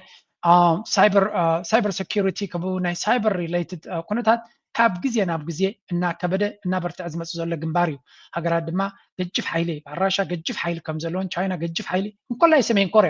ኮርያ ሓያል ዝኾነ ናይ ሳይበር ግንባር ከም ዘለዋን ብዙሓት ሃገራት መጥቃዕቲ ከም ትፍጽምን ብዙሕ ግዜ ድማ ከም ትኽሰስን ስለዚ እዚ ነገር እዚ ተስፋ ንገብር ኤርትራ ነዚ ነገር እዚ ኩሉ ነገር ኣና በኤርትራ ዝቕንዑ ኤርትራ ሓደ መዓልቲ ኣብዛ ዓውዲ እዚ እውን ሓያል ዝኾነ ጭዋዳ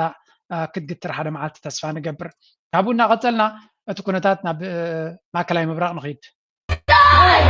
You're complicit in a genocide! Eddie, there's a genocide! Eddie, there's a genocide! Come on, Eddie! زيام تريموم زلهم منالوات اب تقدمي تصحفي بمنا نيروم ناي امريكا اير فورس مالتي بايلوتس ناي كابنتاغون زوص تزاز اصوارن كالن حيزوم من اسرائيل نكخدو مستعززو اين خيدنا بمبال زغبرو ادماينا نرزلنا ياسروم كم زلون سلازي ናይ ብሓቂ ዝሕዝን እዩ ኣብ እስራኤል ጀኖሳይድ ዝካየድ ዘሎ ኣብ ህልቂት ዝካየደሉ ዘሎ ኣብኡ ክንተሓባበር ኣይንደልን ኢና ብምባል ፕሮቴስት ከም ዝገበሩን ይሰርሑ ከም ዘለውን ኣብ ፍሉይ ቤት ማእሰርቲ ከም ዝኣተውን እዩ ዝነገር ዘሎ ዶናልድ ትራምፕ ለንቀነ ጥራይ እዚ ኩሉ ዝበሃል ዘሎ ኩነታት ንእስራኤል ገጅፍ ወታደራዊ ዓቕሚ ክሕግዛ መዲቡ ከም ዘሎን ተበጊሱ ከም ዘሎን እዩ ዝንገር ዘሎ ዳርጋ ዶናልድ ትራምፕ ኮምፕሊትሊ ኮምፕሮማይዝድ ከም ዝኾነን ብእስራኤል ዝዝወር መራሒ ምዃኑን ዝጠራጠር ሰብ የለን ኣብዚ እዋን እዚ ምክንያቱ ካብ ግዜ ናብ ግዜ እናጎልሐን ርዱእ እናኾነን ዝመፅእ ዘሎ ጉዳይ ኮይኑ ኣሎ እዚ ከዓ ገለ ነገር ሒዞምሉ ከም ዘለዎ ነዚ ሰብ እዚ ዝጠራጥር ኣይኮነን ኣብዚ እዋን እዚ ዝበሃል ዘሎ ስለዚ እቲ ኩነታት ንክንደይ ክቕፅል እዩ እንታይ እዩ ክኸውን ዋላ እቲ ሞት ናይቲ ሓደ ቻርሊ ከርክ ዝበሃል እውን ምስ ብዙሕ ነገራት ዝተሓሓዝ ምዃኑ እዩ ዝንገር ዘሎ so we have to be very careful ኣብዚ ሕጂ ዘሎ ኩነታት እስራኤል ካብ ግዜ ናብ ግዜ ተፀላእነት ናታ ጥርዝ እናደየበይ ዝኸይድ ዘሎ ንሕና ድማ ነቲ ኩነታት ሪፖርት ምግባር ጥራይ ዓቕምና ንዑ ኢና ክንገብር ንኽእል So why would Kirk be targeted? Well, Turning Point USA, the organization Kirk leads, wasn't just another conservative nonprofit. It was one of Israel's most powerful assets in America.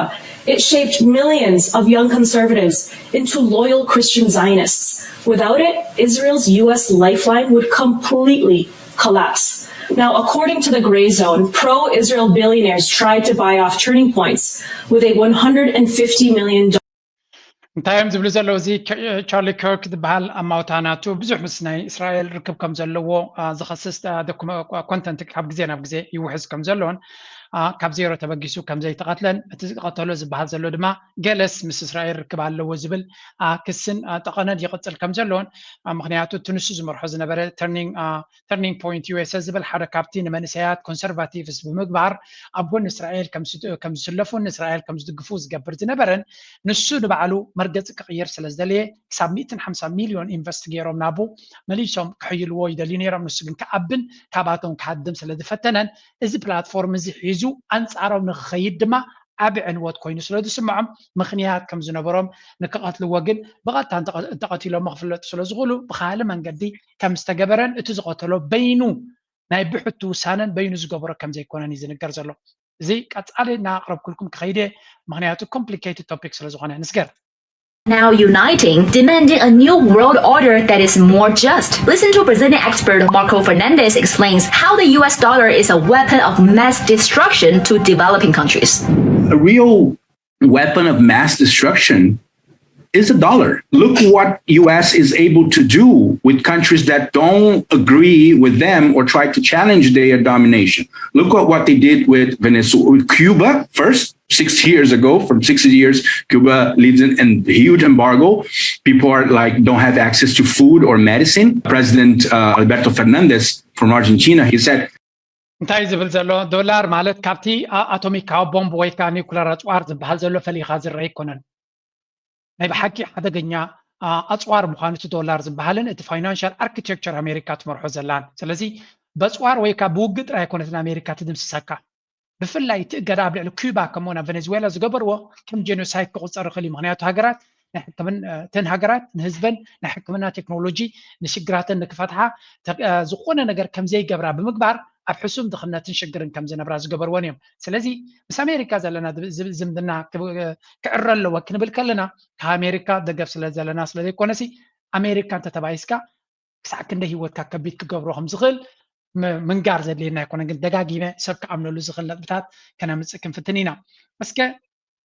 ሓንቲ ኣብዚ ዜና ዘላ ርያ ኣቢልና ድሕሪ ናብ ኣፍሪካ ክንሰግር ኢና tailwinds now, which lead me to think that there's a good chance Bitcoin could be at $1 million per coin, by 2030 or so. And that's the relationship between interest rates and stocks, እዚ ከዓ ሓደ ካብቶም ዓበይቲ ፕላትፎርም ዝመርሕ ዘሎ ኣብቲ ክሪፕቶ ስፔስ እዩ ኣብዘን ዝመፃ ዘለዋ 4 ዓመታት ወይ 5 ዓመታት ቢትኮይን $1 ሚሊዮን ክኸይድ ከም ዝኽእልን እዩ ዝበሃል ዘሎ ኖርዌይ ዘለኹም ትፈልጡ ዳይ ትፈልጡን ሕጂ ክነግረኩም እየ ኣብ ስዊስ ዘሎ ስዊስ ሰንትራል ባንክ bought a total of 258 ሚሊዮን worth of MicroStrategy shares ቢትኮይን እዮም ገዚኦም ዘሎ MicroStrategy ብዓብዩ ቢትኮይን ዝሕዝ ዘሎ ካምፓኒ እዩ ስለዚ ናይ ስዊስ ሰንትራል ባንክ ዓብ ገንዘብ ከባቢ ርብዕ ቢልዮን ዝኸውን ናብ ቢትኮይን ኢንቨስት ይገብር ከም ዘሎን ኣብ ስዊስ ዘለኹም ምናልባት ስዊስ ኣብ ኤሮፓ ዝበለፀ ፕላትፎርም ዝበለፀ ሃገር ንክሪፕቶ እዩ ዝበለፀ مودادرتي وين زبل دلوا يكونت في الله كتما بعلوغان انت خيتك سنتر ناي ولا امدا شاهين اب ماكدونالد ببيتكوين كتكفل تخليها ስለዚህ መንግስቲ ስዊስ ኣብ ኤውሮፓ ገለ ካብቶም ዝበለፁ ኣብዚ ናይ ክሪፕቶ ስፔስ ዓበይቲ ካምፓኒታት ናይ ክሪፕቶ ኣብዛ ዓዲ እዮም ዘለው ከምኡ ድማ ነቲ ኩነ ወላቲ ኢተሪየም ዝበሃል እውን ኣብዛ ዓዲ እቲ ሄድኮርተር ኣብዚ ኢስታብሊሽድ ኮይኑ ዝበሃል ብሓፈሻ ስዊስ ብመንግስቲ ደረጃ ሰንትራል ባንክ ናይ ስዊስ ኣብ ክሪፕቶ ኢንቨስት ይገብር ኣብ ቢትኮይን ኢንቨስት ይገብር ከም ዘሎ ንርኢ ኣለና ናብ ኖርዌይ እንድሕር ከይድና ድማ ጀስቲን ኖ እዚ ናይ ስዊስ እዩ ዓብ ዜና ኮይኑ ዝዘውር ቀኒዩ ክዛረብሉ ቀኒዮም እዮም ካልእ ብናይ ስዊድን ኖርዌይ ተኸይድና ኖርዌይ መቸም ኣብ ናይ ሶቨሬን ዌልዝ ፋንድ ማለት ዝሃብተመ ፖርቶፎሊዮ ዘለዎ ሃገር ስለ ዝኾነት 2 ትሪልዮን world's largest sovereign wealth fund revealed owning 1.1 billion in MicroStrategy ኖርዌይን ስዊስን ሓደ ኣብ ሓደ ካምፓኒ ኢንቨስት ገብሩ ዘለው እሱ ድማ ቀጥታ ናብ ቢትኮይን ኢንቨስት ክገብሩ ሕግታት ናይቲ ሃገር ስለዘየፍቅደሎም ነቲ ቢትኮይን ጥራይ ዝገዝእ ዘሎ ካምፓኒ ከም ስቶክ ንዑ ገይሮም ይገዝለው ማይክሮስትራቴጂ ማለት ድማ ቢትኮይን ማለት እዩ ኣብዚ እዋን እዚ ወላካ ሓደ እንተዘይበልናዮም ብርግፅ ቢትኮይን ምግዛእ ሓይሽ ካብ ማይክሮስትራቴጂ ሳቶም ስለዘይፍቀደሎም ብሕጊ እዩ ገና ሕግታቶም ክቕይሩ ክኽእሉሎም ክሳብ ሕጊ ዝቕየር ግን ክፅበይ ይደልዩን እዮም ስለዚ ማይክሮስትራቴጂ ገዚኦም ድሓርቲ ሕጊ ምስ ተቐየረ ድማ ቢትኮይን ቀጥታ ክገዙ ማለት እዩ ከም ንሪኦ ዘለና ኖርዌይን ስዊስን ክልቲአን ኣብ ቢትኮይን ዓብዪ ኢንቨስትመንት ገይራ ከም ዘላ ኖርዌይ ኦልሬዲ 1% ናይቲ ጠቅላላ ካምፓኒ ናይ ማይክሮስትራቴጂ ኦነርሺፕ ገዚኣ ከም ዘላ እዩ ዝንገር ዘሎ እንዩ ኣትሊስት ስዊስን ኖርዌይን ዘለኹም መንግስትኩም ይመርሓኩም ኣሎ ዱ ዘ ራይት ቲንግ እቶም ካልኦት ኣሜሪካ ድማ ንቢትኮይን ክንገዝኦ ኢና ኢሎም ኣብ ባይቶናቶም ሕጊ ዘተኣታትውሉ ዘለዎ ግዜ ኢና ዘለና ተተቐምሉ ናብ ኣፍሪካ ሓንቲ ገይረ ናብ ዞባና ክምለስ እዚያ እስከስምዑለይ is independent well, at least on paper, but sometimes you stop and think, are we really free by what's going on around, you know, or are we still living under a colonial mindset where foreigners are here in Kenya? And I remember a conversation that I was having with my no screening was done. Yes, and Kenya is racist because it discriminates against its own. And I am so very aware that I am privileged. I am so aware that I get without my husband. No waiter or waitress will come in and እንታይ እስኪ ይዛረብለው ናይ ብሓቂ ዝሕፍር ዝሕዝን ኢና ንሰምዕ ዘለና ኣፍሪካውያን ኣብ ዓዶም ባዕለይትነት ይፅለዉ ከም ዘለውን ኬንያውያን ኣብ ኬንያ ከም ንፀዓዱ ቀዳምነት ወሃብ ኣብ ኬንያ ንኬንያውያን ገዲፎም ንፀዓዱ ቀዳምነት ክቡ ይረኣዩ ኣለዉ ኣብ ኢትዮጵያ ኣብ ብዙሕ ቦታ ኢኻ ትሪኦ ኣብ ብዙሕ ቦታ ኣብ ብሉፃት ሆቴላት ብሉፃት ባራት ገለበለ እንተሪኢኻ ንፀዓድ እዮም ቀዳምነት ዝህቡ ፀሊም ዝበሃል ኣይግደሱን እዮም ስለዚ ኣፍሪካ ገና ኣብ ሓንጎልና መግዛእቲ ከም ዘለና ሚእቲ ከም ክብል ኣይክልኒ ግን ኣብ ኤርትራ ከም ክኸውን ከም ዝኽእል መረዳእታ ኣለኒ ምክንያቱ ሓንጎል ናይ ሰባት ዝተገዘ እዩ ዋላ ኣብ ዝደገዘሎ ሰብ 10 ዓመት ገይሩ ከሎ ፃዕዳ ንዝበሎ ሓቂ ዝመስሎ ብዙሕ ሰብ እዩ ሓዊ ንዝበሎ ሓበሻ ኤርትራዊ ንዝበሎ ገዲፉ ፃዕዳ ምስ በሎ ዝያዳ ፃዕዳ ገለ እንተተዛሪቡ ሓቂ ዝመስሎ ብዙሕ ሰብ እዩ ኣብ ሓንጎልካ ኮሎናይዜሽን እዚ ኣነ ኣብ ሃገርና ሓደ ካብቲ ክምህሮ ዝደሊ ቀዳማይ ክብረት ንኤርትራዊ ጥራይ ክወሃብ ከም ዘለዎ ክፅዕር ኣምላኽ ዕድመ እንተሂብኒ ኣብ ቤት ትምህርታት ክትምህር ኣለካ ቀዳማይ ወዲ ዓድኻ እዩ ቀዳማይ ኤርትራዊ እዩ ድሕሪኡ ትኻልእ ኣይ ዶንት ኬር ክርስቲያን ድዩ ኣስላማይ ድዩ ፃዕዳ ድዩ ብጫ ድዩ ቻይና ድዩ ቀዳማይ ኤርትራዊ ንኤርትራዊ ካ ቀዳምነት ክብሪ ክትብዛ ኣለካ ነዚኣ ሓደራኹም ኣብ ዘለኹማ ከተመሓላልፉለይ ምክንያቱ ኬንያውያን ኣብ ዓዶም ብፍላይ እዚያ ትዛረብ ዘላ ሰብኣያ ፃዕዳ እዩ ኬንያዊት የንሳ ኣብ ዓዳሲ ሰብኣያ ክመፅእ ከሎ የገልግሉ ኣብቲ ሆቴል በይና ክትመፅእ ከላ ግን ደይሰምዑ ኣብቲ ሪሰፕሽን ካብዚ ንላዕሊ ውርደት ኣሎ ሰብኣያ ምስ መፅእ ሓፍኮፍ ይብሉ ኢላትካ ኣብዚ ድሸ ይስምዑ ኣልሃን These people even stood. It was like we were having a meeting. The moment my husband arrived and they realized we were together, they realized that I have a white man in my life. So I have to be important and I must have a lot of money because they only serve people who they think have money and they can be beneficial to them. ኣፋገራውከ ሰብኣያ ፃዕዳ ስለ ዝኾነ ጀርመናዊ ንሱ መፅእ ከሎ ሓፍ ኮፍ ኢሎም ክሰርቪ ይገብሩኒ ኢላትካ በይነይ እንተመፅኦም ደይሰምዑኒ ናይ ብሓቂ ውርደት ካብዚ ንላዕሊ ክህሉ ይክእልኒ እዩ ሓደራኹም ኣብ ኤርትራ ኣብ ሆቴላት ትኸዱ ወይ እውን ፅልዋ ዘለኩም ትካላት ዘለኩም ነዚ ሓበሬታ ዘብፅሖም ወዲ ዓድኹም ኣኽብሩ ሓውኹም ኣኽብሩ በልውለይ ይርዳእኒ ኣብ ኤርትራ ንፃዕዳ መልኣክ ኮይኑ ዝስምዖ ሰብ ከም ዘሎ ምክንያቱ ኣብ ደገ ዘሎ ህዝብና እውን ስለ ንሪኦ ፃዕዳ ፍሽቕ ምስ በሎ ናይ ብሓቂ ብልቡ ዝሕጎስ ሰብ ብዙሕ ስለ ዘለና እጂ ናብቲ ናትና ክምለስ ኢና አሁን አሰብ ነው የሚባለው አሰብ የኛ ነው አሰብ የኢትዮጵያ ነው በታሪክም በትርክትም በምንም እያሉ ነው የኛ ነው ስለዚህ አሁን በህግ እንወስዳለን ካለበለዚያ ደግሞ በአስገድደን እንደራደራለን እምቢ ካላችሁ እንወራለን ነው እንግዲህ በወረራ ከሆነ የሚወሰደው ስለ ህግ ማውራቱ መተው አለባቸው ወረራ ደግሞ ለኢትዮጵያ ያስፈልጋታል ወይ የሚባለው ነገር ራሳችሁ ኢትዮጵያውያን ወስኑ ይሄው ለ7 ዓመት ተዋጋችሁ የገዛ ህዝባቻችሁ ጋር ተዋጋችሁ በምስራቅ በምናም ኢኮኖሚያችሁን አደቀቃችሁ ዲፕሎማሲያችሁን አጠፋችሁ አሁንም ያዋጣናል ከሌላ አገር ጋር ከምዚ ትሪኦ ዘለኹም ፕሮፌሰር ሕዝቅኤል ድማ እንታይ ዝብል ዘሎ ጉዳይ ናይ ዓሰብ ዓብይ ፕሮፓጋንዳ ናብ ኩናት ገፁ ዝኸይድ ፀደፍደፍ ናይ አብን ስርዓቱን አደ ጀነራላቱን ካልእ ንርኢ ኣለና እዚ ከዓ ናይ ብሓቂ ንኢትዮጵያ ዘዋፅኣ መንገዲ ድዩ ኣብዚ ሕጂ ዘለናዮ መድረኽ ብኩናት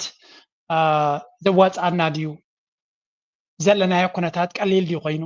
ብዙሓት ኢትዮጵያውያን are really concerned ናይ ብሓቂ ይስምዖ ማለት ኩነታት እቲ ኩነታት እቲ እዚ ኩናት ክመፅእ ዝኽእል ኢትዮጵያ ክትፃወሮ ትኽእል ድያ ኢትዮጵያ ክትቅፅለሉ ትኽእል ድያ ብፍላይ እቲ ናይ ኣምሓራ ኤሊት ዝብሎ ዘሎ ክንርኢና እቲ ኩናት ዝብልዎ ዘሎ ንስለ መገናን ከይመስል እስከ ብኩሉ በክልተ ሰለስተ ምሁራት ናይ ኢትዮጵያን ክሰምዖ አሁን ጦርነቱ ከተከሰተ በየት በኩል ይከሰታል ምናልባት ከተባለ ሊሆን የሚችለው በኔ ግምት በኢትዮጵያ መንግስት ትንኮሳ ነው የሚሆነው ምክንያቱም ለኤርትራ መንግስት አሁን ወደ ኢትዮጵያ ጦርነት የሚያደርግበት ኢንሴንቲቭ ምንድነው በየሳስብ በመሰረቱ ማግኘት ያቅተኛል ማለት ነው ቀጥታ ወረራ ለማድረግ ኢትዮጵያን ቅኝ ግዛት ለመያዝ ነው የሚፈልገው ተወሰደብኝ ያለው መሬት ከሆነም ባልጀርስ ስምምነት መሰረት ያለውበት ቦታ ነው ብሎ አሁን ኦሬዲ ይዟል የሚፈልገውን ነገር ከህዋት ጋር የነበረውንም ቅራኔ በሚፈልገው አይነት አጣናቋል ስለዚህ አሁን ባለበት ሁኔታ የኤርትራ መንግስት ኦፌንሲቭ ነው ወደ ጦርነት የሚገባበትን ነገር ለማሰብ ያስቸግረኛል ከምትሪ ወደሎም ይልቃል ጌትነት ባህል ዝድማ ኢንጂነሪዩ ታይብላሎ ሓንጎልካሲ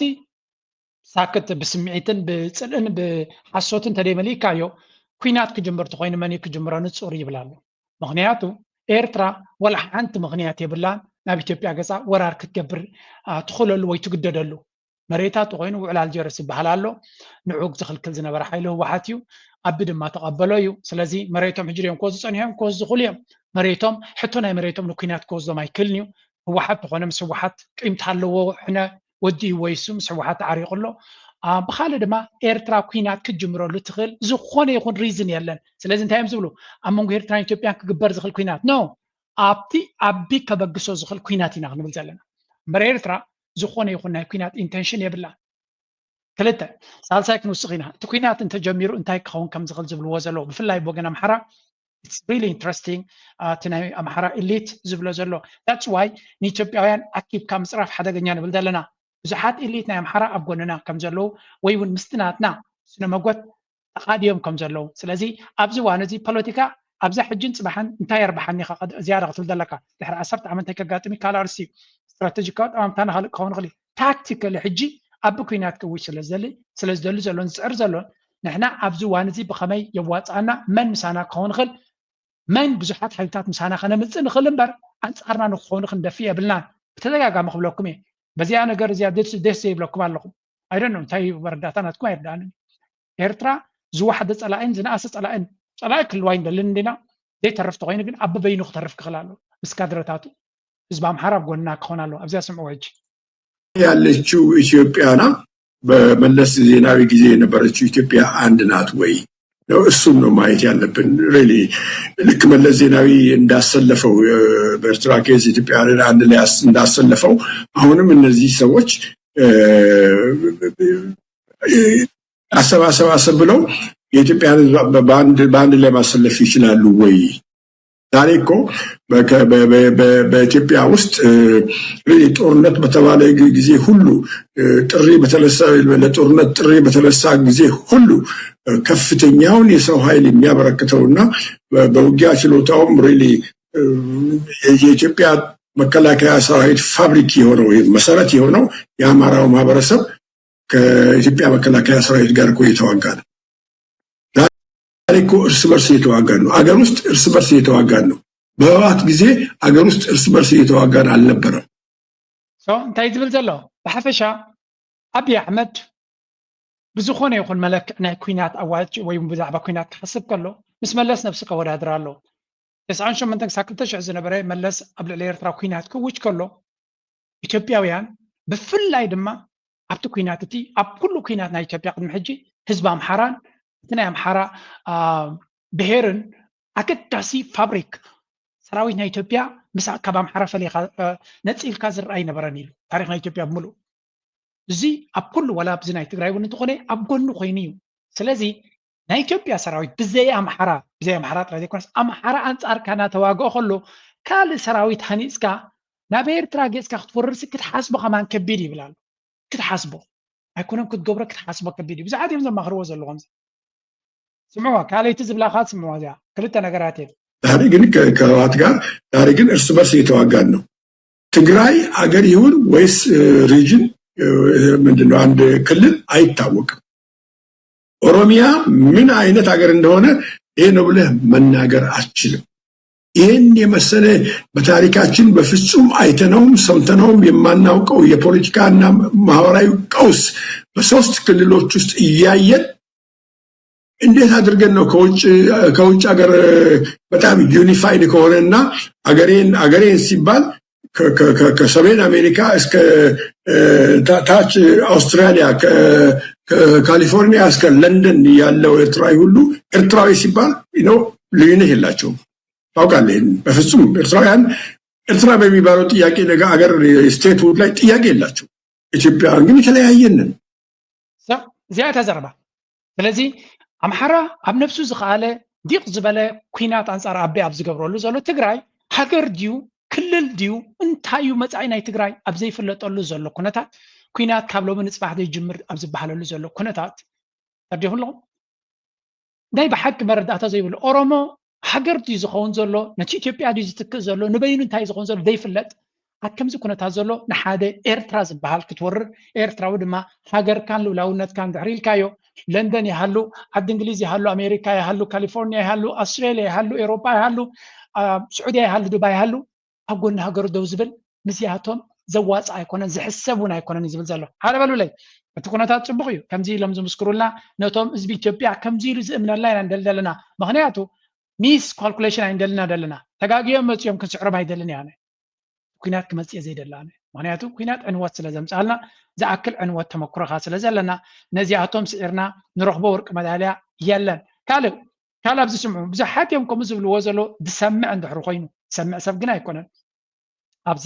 ሓንቲ ነይራ እቲ ኣቢ ዝበሃል እንታይ ምዃኑ ብዚ ክገልፅዎ ከለዉ የአብይ ትራክ ሪከርድ የሚያሳየው ክህደት፣ ውድቀት፣ ሽንፈት፣ ማታለል፣ ማጨበርበር ምናምን ነው። ይሄን ሰውዬ አምኜ ወደብ ያመጣልኛል ብዬ ንጥር አልልም። በዛ ደግሞ ባንዳ ብባል በደስታ የምቀበለው ሹመት ነው። እውነቴን ነው የምልህ። በጣም በዚህ ነገር ላይ ምንም እንትን ማድረግ አያስፈልግም። በአገዛዙ አሁን ያለው የትኛው ኢትዮጵያ ወደብ ያስፈልጋት ኢትዮጵያ ራሷ የትኛዋ ኢትዮጵያ አብይ አህመድ ከአዲስ አበባ ውጪ ሱሉልታ ላይ ሰዎች ታገቱ የለ እንዴ? የትኛው ህዝብ ነው በሰላም ወጥቶ ተንቀሳቅሶ ምን አሰብ የሚባለው ወደብ ጋር ሄዶ ሱሉልታ ጫንጮ 30-40 ኪሎ ሜትር የትኛው ህዝብ ነው የትኛው የኢትዮጵያ አካባቢ ሰላም ሆኖ ነው ተጨማሪ ሌላ ግዛት ተጨማሪ ዘሎስ ቴሪቶሪ የሚባለው ኤግዛክትሊ ኢትዮጵያ ኣፍ ደገ ባሕሪ የድልያ ክትብል ከለኻስ ኣይና ኢትዮጵያ ኢልዎ ከአዲስ አበባ ክወፅእ ዘይከኣለ መንግስቲ ኢትዮጵያ ሲ ካብ ኣዲስ አበባ ናብ ኣምሓራ ብመኪና ክትከይድ ዘይከኣልካሲ ከመይ ጌርካ ካብ ብዛዕባ ኣፍ ደገ ባሕሪ ከተምፅእ ትፍትን ዘለኻ ኢትዮጵያ ከመይ ናይ ኣብይ ኣሕመድ ትራክ ሬከርድ ድማ ዕንወት፣ ጥፍኣት፣ ሞት፣ ኩናት፣ ሽግር፣ ዕግርግር ጥራይ እምበር ካልእ ኣይኮነን። ነዚ ስለ ዝበላ ባንዳ ወይ ከዓ ሽፍታ እንድሕር ኢሎምና ንቕበሎ ጥራይና ኢሉ ስለዚ እቲ ናይ ኣምሓራ ኤሊት ንኣቢ ሲንግል ኣውት ገይሩ በይኒ ኮርነር ገይሩ ፅቡቅ ገይሩ ይዝሃርሞ ዘሎ and we really need to focus on those things ምክንያቱ ነገራት ኣተሓሒዝና ክንሪኦም ክንክል ኣለና ኣብ ዘሎ ኣብ ፀቢብ ነገር ኮይና ኣንፃር ነቶም ኣብ ጎንና ክስለፉ ዝኽእሉ ፀላእትና ክንገብር የብልና ማለት በራሱ ለውጥ እየመጣ ነው ፍርሃት ይቻላል ነው ታውቃለህ ብዛዕባ ለውጥ ይዛረቡ ለው ቅድሚኡ ግን እስከዚ ስምዑ ለንቀነ ኣብይ ኣሕመድ እንታይ ይገብር ኣሎ ራዩ ብዚ ሰራዊት ከፍተኛ የጦር መኮንኖች የማዕረግ ማልበስ ስነ ስርዓት ተካሂዷል። ይህ የማዕረግ ማልበስ ስነ ስርዓት በኢፌዴሪ ህገ መንግስት አንቀጽ 71 ንዑስ አንቀጽ 6 መሰረት የተከናወነ ነው። ከዚህም ባለፈ በሚኒስትር ስነ ስርዓቱ ላይ የኢፌዴሪ ፕሬዝዳንት የጦር መኮንኖች በተገኙበት ነው ይህ የማዕረግ አብይ አህመድ መዓት ከዋክብትን ጀነራላትን ሽመት ይህብ ከም ዘለውን ዳርጋ እዚ ኩነታት እዚ ድማ ንምንታይ ዕላማ እዩ ንዝብል ብዙሕ ዘረባ ይዝረብ ዘሎ ብዙሓት ሰባት بمولو جنرال نت ليتنال جنرال ميجر جنرال بلا بلا نابل بزح شمت يب كم زلون انا زي قداي زد ما بعد جوار بستفلالي من قد خلص ورينا لنا هذا كابو يا كم زنا يا ابي handing out general ranks like party favors بقى خمسه هيابنا يا زخونه دواب يزو هاب زلم زلو this promotion is a prelude to fear coup induced reshuffle of the military leadership. Several suspected generals, including those promoted today, are expected to be sent into retirement. Will this expected preventive measure actually save him? زي ناي جنرالات شمد ما كافرهن كاب علوا من قصيب فريوز قبرو زلو مخانون بزحات كاب زوبني جنرال ترقويهم زلو نتروتا كخوضو تداليهم زلو كم زغانون زي قبرو زلو عبي نتوم جنرالات نكقياير مو ناي سلطان عدميون خناوح زحسبو زلو يبمبال زوم كلهم عبد تقيسهم زلو قال يوم ابي احمد مع الجنرالات ابي كم زلون كم ريزلنا. But what's everyone whispering around is the promotion of 4 lieutenant generals to full ranking general, 3 Oromo and 1 Amhara, sending a not so subtle signal of Oromo power domination. زي بحفشة توم جنرالات دخون زلو ببزحي Oromo مخانون توم كالو دماء نتعليو. The 4 newly promoted generals are General Alamshed, so 4 generals كم زخونون. Additionally, 17 brigadier generals have been elevated to major general, and while 44 colonels have risen to ranks of brigadier general. ስለዚህ ብዙሓት ሰባት ነቲ ወታደራዊ ዓቕሚ ድማ ብኦሮሞ ተወለተ ኦሮሞ ዶሚኔት ይገብሮም ዘሎ ድማ ነቲ ሕቡ ምስጢር ተስፋኒ ውስጥ ቦገሩ አጋሊጽዎ ኣሎ ማለት እዩ። ስለዚ እዚ ሹመት ናይ ጀነራላት ብብዝሒ እዩ ዝንገር ዘሎ ኣብዚ እውን ባዕሎም ብዝበልዎ today's reshuffle marks one of the most extensive promotion within the EDF in recent years, expanding the army's leadership pool at a time when Ethiopia continues facing evolving security challenges due in large part to the ongoing insurgencies in Oromia and ስለዚ again ብዙሓት ጀነራላት ብብዝሒ ይሽም ከም ዘሎ ሚዲያ ናይ ኢትዮጵያ ተደጋጋሚ ንዑይ ዝዛረብ ዘሎ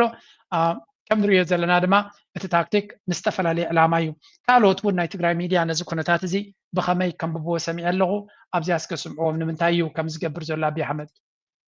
ቀዳማይ ሚኒስትር አብይ አሕመድ ወሳኒ ወታደራዊ ስጉምቲ ጀሚሮሎም እቲ ቀዳማይ ሚኒስትር ንኣዝዩ ዓብዪ ኩናት ይሕግዘኒ ዝበሎ ኣገዳሲ ወታደራዊ ስጉምታት ጀሚሮሎም 4 ኪሎ ኣዘዝቲ ሰራዊት ንቐጻሊ ልኡኾም ዘተባብዕ ዝተባሃለም ወታደራዊ ማዕርግ ተዋሂቦሎም ብተማሳሊ ኢቶማጀር ሹም ሓይልታት ምክልኻል ኢትዮጵያ ምቕያር ዝምልከቱን ካብ ኣዲስ ኣበባ ሓዱሽ ነገር ተሰሚዖሎም እዞም ኣገደስቲ ምዕባለታት ድማ ዘይተርፍ ኩናት ኣብ ቅድሜና ከም ዘሎም ብዙሓት ይገልጸሎም ኤርትራውን ሓዱሽን ሰፊሕን ዝተባሃለ ወታደራዊ ምንቅስቃስ ምጅማራን ካብ ኢትዮጵያ ዘንጸላለዋ ስጋታት ምክልኻል ቅድመ ስጉምታት ምጅማራ ኣይተሰሚዑ ዘሎም ቀዳማይ ሚኒስትር አብይ አሕመድ ኣብ ዓበይቲ ምትዕራይ ሰራዊቱም ብዓሰርታ ዝቑጸሩም ላዕለዎት ወታደራውያን መኮንናት ብመዓልቲ ይዕብይዎም ኣሎም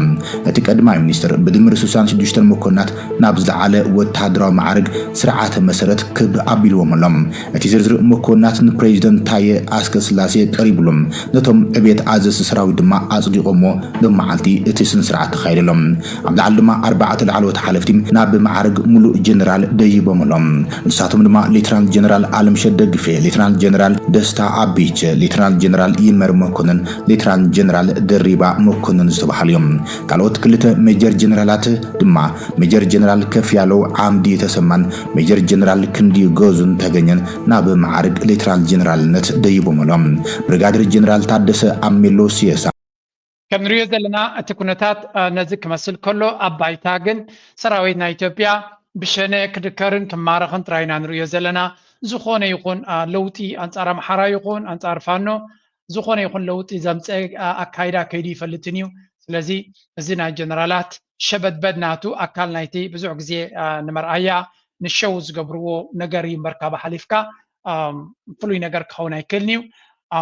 أبي أحمد قلنا وتهدراوي كنتات بفلاي بمنقد جوار زبحال انتقينو اتلوتي إنامس أسلو زغوني هدمان قدميتي الواني ريبريزنت سياسة هنا عن سمعينا يا سالن زجاج لو تنبرا لو تيجي متانو ما اللي تبغى برا لو تيجي متانو فراتي شاي من ولا كان إني سالن زجاج لو تنبرا almost post ara generation ሆኗል ኢትዮጵያ ውስጥ የፖለቲካ ትግል ዲሞክራሲ ትግል ከተጀመረ ከ1960ዎቹ ጀምሮ ሶስት ጊዜ መንግስት መቀየር ተችሏል 66 84 እና 2010 ነው 74 91 2018 አሁን የስርዓት ለውጥ የማምጣት እስኪል አንተናል በ74 በ91 جوار دما لوጥ ክመጽእ ዲ ኣይመጽእን ዝብል ሕቶ ደይኮነ ለውጥ ግድን ክመጽእ ትዘፍረሐና ንዓይ ከይ ተዳለና ሓንቲ ከይገበርና ለውጥ ከይመጽእ ጥራይ የደፍረሐን እምበር ለውጥ ሲ ምምፁ ይተርፎን እዩ ድሮ ኣብ ድርኩኺት እዩ ዘሎ እናበለ ተስፋ ነቲ ህዝቢ ዝህብ ኩነታት ንርኢ ኣለና ካብዚ ቀፂልና ሓንቲ ምናልባት ምስቲ ዝብልዎ ዘለዉ ዘረባ እዚኣ እስከ ስምዕዋ መጀመርያ ሚልዮን ኢና ንምንታይ ንመን ከተፈራርሃሉ ድሮናት ኣምፂና ኣለና ድሮናት ኣምፂኻ ከይድካ እንቁር ተብል ነዚ ጥዕኑ ነዚ ትቐትል ኣብ መወዳእታኻ ኩሉ ነገር ክትውድኦ ትኽእል ኢኻ ካብዚ ዝኸፍዕ ሸልነት ኣሎ ሚሳይላት ኣለና 3500 ኪሎ ሜትር ዝኸይድ ሚሳይላት ኣለና ታንክታት ኣለና መዳፍዕ ኣምፂና ኣለና ዝን ገይርና መዓልቲ ዝጓረድ ዘሎ ካብ ዓይኒ ሰብ ተሰወረ ኣይኮነን ነዚ ከምዚ ንሒዝና ብዓሰብ ክንሕዝ ኢና በዚ ተጠዊና ብጋሽ ባርካ ከምዚ ክንገብር ኢና ብሱዳን ኣቲና ከምዚ ንገብር ኢና ኣእምሮ ዘለዎ ሰብ ከምዚ ክሓስብ ይኽእል ናይ ብሓቂ ዕሸላዊ ዕንደራ እዩ መድፋዕ ኣምፂኻ ድሮናት ኣምፂኻ ነፈርቲ ኣምፂኻ ኣንቁር ኣቢልካ ነዚ ኣብ ሓፂር ግዜ ብማዕበላዊ መጥቃዕትታት ከብል ኣብ ካልእ መኣዲ ተዓዲምካ ተዛረብካ ሓሸካ ጥራይ ትብል ኣብ ከምዚ መሰለ እዋን ኣሎ ዲ የለን እዩ ክንደይ ድሮናት እየን ዘለዋ ኣበየን ተቐሚጠን ዘለዋ ክንደይ ነፈርቲ እየን ዘለዋ ኣበይ ተቐሚጠን ኣለዋ ክንደይ ቦምባታት መፂለን ኣትዩለን ክንደይ መዳፍዕ ኣሎ ኣበይ ተዘርጊሑ ኣሎ ኣብ ሳምረ እንታይ ኣሎ ኣብ ካልእ ከባቢታት እንታይ ኣሎ ናበይ ዝኸይድ ዘሎ ፀወታ ናይ ቆልዑ እዩ በዚ ሎጂአይኤስ ካርታ ኣለና ንሪኦ ኣለና ነብል ኣለና ንከታተሎ ኣለና ፅባሕ ንጎ ብሳተላይታት ይኹን ብዘይ ሳተላይታት ብድሮናት ጌርና እናንቆርና ንጥመት ታርጌታት ክንውድእ ኢና ደጋጊመ ዝብሎ እዚ ዕሸላዊ ዕንደራ እዩ እዚ ድሮናት እዚ ኣበይ መፂ ክወቅዕ ናይ ታርጌታት ይኽዕኑ መረበ ነፈርቲ እንተልዮም ኮይነን መፅአን ናይ ክወቕዓ ጽቡቕ ነገር ኤርትራይ ካተልዎ ምህላዎም እዩ ማለት ብስለያ ደረጃ ዘይኮነሲ ወላ እቲ ነገር እቲ ትብልዎ ዘለኹም ዘረባ ይበፅሓና ኣሎ እያ ነይራታ መልእኽቲ ጽቡቕ እዩ ድማ እቲ ዕንደራ ታዲድ ገለ ብኡ ንድሃል ዝመስሎም ናይ ቆልዑ ምዃኑ ክነግሮ ከሎ ኣፀቢቑ ዘሕመሞም እዩ በብዙሕ ግዜ እዮም ሸር ዝገብርዎ እዚኣ እውን ሓቂ ንምዝራብ which is good actually we know ትገብርኩም ዘለኹም ንፈልጠኩም ኢና ትብል ብወገን ደብረፅዮን ዝወፀኻ ስምዑ መንግስቲ ፌደራል ዳግም ጀሚሩ ክብል ከሲሱም ምድላው ኩናት ዝምልከቱን ዶክተር ደብረጽዮን ጠንቂቆም ዶክተር ደብረጽዮን ገብረ ሚካኤል መንግስቲ ፌደራል ኣብ ልዕሊ ትግራይ ስጉምቲ ምውሳድ ከም ዝጀመረ ሓቢሮሎም እዚ ዘሎ ኩነታት መሰረት ብምግባር ኣብ ከተማ መቐለም ቀጽሪ ሓወልቲ ሰማዕታት ኣብ ዘካየዶ መድረኽ ዝተፈላለዩ ኣገደስቲ እዋናዊ ነጥብታት ኣልዒሎም ዶክተር ደብረጽዮን ኣብ ዝሃቡ መብርሂ ወሓትን ሰራዊት ንምብታን ዘይተገብረ ጻዕሪ የለን በለሞም እንትኾነ ግን ኩሉ ሰጊርና ኢና ክብል ተኸላኺሎም ወዳበታት ህዝቢ ትግራይ ብምብታን ብምፍራስን ትግራይ ኣብ ትሕቲ ቁፅር ንምእታው ነቲ ጸላኢ ዝበሎ ሓይሊ ብልጽግና ብዙሕ ፈተናታት ገይሩ ዝበለ ደብረጽዮን ኣብ ውሽጢ ትውድብ ብዝነበሩ ልኡኻቱ ኣቢሉ ድማ ዝኩሉ ዝከኣሎ ሰሪሕ ኢሎም ንሕና ስምምዕነት ፕሪቶርያ ይተግበር ኣብ ክንዲ ዝበልና ደለይቲ ኩናት ኮይኑ ሽምና ዝበለ መራሒ ህወሓት እንትኾነ ግና ሕቶታትና ብመሰረት ስምምዕነት ፕሪቶርያን ሕገ መንግስትን ዝግባአና ኢና እንዳሓተትና ብሰላሕታ ግን እናፀነትና ልዑል ዋጋ እናኸፈልና ኢና መፂና ኢሎም Exactly. ተዋሓት ኣብዚ ዋን እዚ ንጹርነት ናይቲ ዕላማ ናይ ኣቢ እንታይ ክገብሮ ይደልሎ ንሳቶም ድማ ነቲ ህዝቦም ንክገልጹ ዝቐለለና ኮነሎም ይመጽ ኣሎ ብፍላይ እቲ ባንዳ ዝብልዎ ወይ እውን እቲ ሃይለ ክትዓብ ዝብልዎ ናብ ኒው ምስራሓ ከሎም ሞር ኣብ ደጋ ከም ዝኸፈተሎም ነፍሶም ንክፍትሹ ውዳበናቶም ንክሕይሉ ኣብዚኣ ሓንቲ ዘረባ ኣላ ድሕሪኡ ናብ ካልእ ድራማታት ክንሓልፍ ኢና ኤርትራ ካብ 11 ክሳብ 14 መስከረም ምስ ላዕሎት ኣዘዝቲ ሰራዊት ትግራይን ሓለፍቲ ሓይልታት ፋኖን ኣብ ማይ ዕዳጋ ን4 መዓልትታት ክመኽሩ ከም ዝቐነዩ ሓይልታት ለውጢ ካብ ኤርትራ ሓቢሮም ኣብቲ መራሕቲ ግንባራት ሰራዊት ኤርትራ ዝተረኸብሉ ስልሳዊ ርክብ ኣብቲ ናይ መወዳእታ መዓልቱ ፕሬዚደንት ኢሳያስ ኣፈወርቂ እውን ንኣስታት ፍርቂ ሰዓት ከም እተሳተፈ ተፈሊጡ ፕሬዚደንት ኤርትራ መራሕቲ ትግራይን ፋኖን ግንባር ፈጢሮም ክቃለሱ ብምትሕስሳብ ካብ ኤርትራ ዘድሊ ደገፍ ኩሉ ክግበረሎም ምዃኑ ኣረጋጊፅሎም ፕሬዚደንት ኢሳያስ ኣብ መግለፂ ኤርትራ ንኢትዮጵያ ኣፍ ደገ ባሕሪ ከልኪላታ ከም ዘይትፈልጥ ጠቒሱ ዝሓለፉን ዘለውን መራሕቲ መንግስታት ኢትዮጵያ ግን ወደባት ኤርትራ ክጥቀሙሉ ድልዋት ከም ዘይነበሩ ኣሰንቲዩ ኢትዮጵያ ከይትፈርስ ሃገር ናይ ምድሓን ሓላፍነቶም ንምልዓል ግንባር ፈጢሮም ክቃለሱ ድሕሪ ምትሕሳብ ከዓ ራያ ኣባ ወልቃይት ባይ ትበሉ ኣብ ራያ ይኹን ኣብ ወልቃይት ህዝቢ ኢትዮጵያ ከም ዝነብር ግበሩ ስልጣን ክትርከቡ ድማ ተዳለዉ ዝብል መልእኽቲ ኣሕሊፉሎም መራሕቲ ኤርትራ ካብ 10 እዛ ዘረባ እዚኣ ካበይ መፅያ ኣብ ዘይገድስ some extent ከጋጥም ዝኽእል ኩነታት ምዃኑ ፕላውዚብል ብልዎ እዚ ከጋጥም ዝኽእል ኩነታት እዩ ኣብ መንጎ ፋኖን ህወሓትን ዝነበረ ፕሮፓጋንዳ ክሳዕ ክንደይ ደቂሱ ከም ዘሎን ኣብ ሓበራዊ ምርድዳእ ዝመስል ወላ እኳ ብወቅ እንተደይበልካዮ ኣብ መንጎም ዝነበረ ሬቶሪክ ከምዚ ጎስጓስ ናይ ኩናትን ዕግርግርን ዝሒሉ ኣብ ብጥራይ ዝብል ኣጀንዳ ከም ዘሎን ኣብይ ኣሕመድ ድማ I think ነዝን ወድዝን ስለ ዝሰምዐዩ ምስ ጀነራላቱ ንነዊሕ እዋን ክዘራረብ ከም ፀንሐን ተስፋ ከም ዝቆረፀን እዩ ዝንገር ዘሎ ኣብዚ ጉዳይ እዚ ኤርትራን የማባላት እቅዳቸው ያልተሳካላቸው አብይ ትግራይና ኤርትራ ተባበሩብኝ የሚል ክስ እንደጋግመው ካስነገሩን በኋላ ሁለቱን ደርቤ ይመታሉ ማለት ጀመሩ። ይህንን ጉዳይም ባለፈው አመት መጀመሪያ ጀነራልና መኮንኖቻቸውን ሰብስበው መከሩበት። ነገር ግን ከሀገራዊ ኪሳራ በቀር ማሸነፍ ባልቻሉበት የኦሮሚያና የአማራ ጦርነት የተማረሩት ወታደራዊ አዛዦች ከትግራይም ሆነ ከኤርትራ ጋር ለመዋጋት አቅም እንደሌላቸው በመግለጽ የጠቅላይ ሚኒስትሩን ሐሳብ በጥብቅ ተቃወሙት። የአዛዦቹ ተቃውሞ የመነጨው በኦሮሚያና በአማራ በሚካሄዱ ጦርነቶች ማሸነፍ ያቃተው ሰራዊታቸው ከትግራይና ከኤርትራ ጋር አዲስ ጦርነት ግንባር በመክፈት እንደማያሸንፍና መጨረሻውም እንደማያምር አስቀድመው ከመገምገም ነው። ከራሳቸው አብይ አህመድ አመንጎ ተጋሩን ኤርትራን አመንጎ ትግራይን ኤርትራን ብዚ ሓደ ጽልፈት ኢርካን ሓድሕዶም ከም ንክጻነቱሉ ዝሓሰቦ ኣብ ዘይሰርሓሉ ንኽልቲኦም ብሓደ ካርሞም ኢሉ ንምስ ጀነራላቱ ምስ መኸረ ዘይከውን እንደይትሕሰብ በይኑ ዘሎ ንሸነ ክንስዕር ዘይከኣልና በይኑ ዘሎ ፋኖ ክንስዕር ዘይከኣልና ንክልተ ናይ ኩናት ሓያል ተመክሮ ዘለዎም ብሓደ ገጢም ብሓደ ንዘለዉ ገጢምና ንክንስዕር realistic ኩንነት ስለ ዘይብሉ ካለ መንገዲ ካዳድለ ከም ዝተባህለን ድሕሪኡ ዝን ትግራይ ንምድኻም በይኑ ዝና ኤርትራ ድማ ኣብ ፕሮፓጋንዳ ጥራይ ጽቂጥካ ምስራሕ ዝብል ንሪዮ ዘለና ኩነታት እዩ። ብሓፈሻ አብይ አሕመድ እቲ ኩንነት ነዚ ይመስል ኣሎ። ዕላማ ናይ አብይ አሕመድ ግዜ ምሽማት ክመስል ይኽእል እዩ። ምስ ግዜ ግን ዕላማታቱ ቀሊል ከም ዘይኮነ ካብ ግዜ ናብ ግዜ ዝበርሃልና ዘሎ እዩ። ኣብ ጉዳይ ናይ ትግራይ ዝግበር ዘሎ ድማ ንስማዕ። ተጋሩ ኣብ ናይ ሓድሕዶም በፂሕዎሞ ዘለዉ ኩነታት እስከዚያ ስምዑለይ። ትግራዋይ ኣነ ዘለኒ ርድኢት በበይኑ ሓደ ቦክስ እንተኣሽካዮ ከም ክራብ ኣብ ባልዲ ዝተኣሸገ ክራብ ልባላላዕ ዝጫፋለቕ ዝጣፋፋእ ኣብ ካልእ ዓዲ እንተኸይዱ ግን ካልእ መዋዳድርቲ ገለብ ዘለሉ ግዜ ግን ዝተሓባበር ካብ ማንም ከዓ ይተሓባበር። ኣዲስ ኣበባ ኸይዱ ኣብ ሓደ ትግራዋይ ፀቕጥ እንተተገይራ ሕዚ እንገብሮ ነገር ኣይኽልከ ብጣዕሚ ተሓጋገዝ ይበል እንታይ ስሙ ይኽእል ኣብ ካልእ ህዝቢ እንተተሓዊሱ ኣብ ንሰንሳቶ ሓደ ቦክስ ሰብ ለቕመጥካዮ ግዜ ግን ታሪክና ዘርእዮ ናይ ምብልላዕ እዩ። እዚ ሰብ እዚ ፅሊ ናይ ኤርትራ ጥራይ ዘይኮነስ ፅሊ ናይ ተጋሩ ከም ዘለውን ተጋሩ ድማ ቤላ ገይሮም የላድድዎ ኣለዉ ስምዑ። ናይ ታዲዩ መፅኻይ መሰለን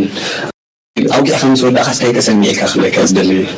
ኣውጊዕኻ ምስ ወዳእኻስ ምክንያቱ ብዙሓት ኪንዳምንት እንደ ኣውጊዕኻ ከፍ ኢልና ሰሚዕናካ ገለስ ደስ ኢልካ ይኾንና ብከምኡ ዲኻ ክትረግዕ መፂኻ ኢለ ይሓስብ እምበር ቁም ነገር ገለ ክተውግዕ ዝመፅኻ ይመሰለን።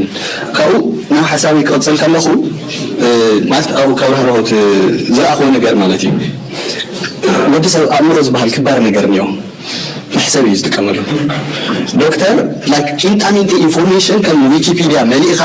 ንሕና ካ ተመሊስካ ዝተቂንጣሚንቲ ኢንፎርሜሽን ቀደም ሰሓበ ይብሉ ንምንታይ ክምውትፎ ይፍለጥ ክትነገረና ሞኪርካስ ሕጂ ኣነ ዝተምሃረ ሰብስ ምሕሳብ እንተዘይክኢሉ ከመይ ኢሉ ባርያ ክኾን ከም ዝኽእል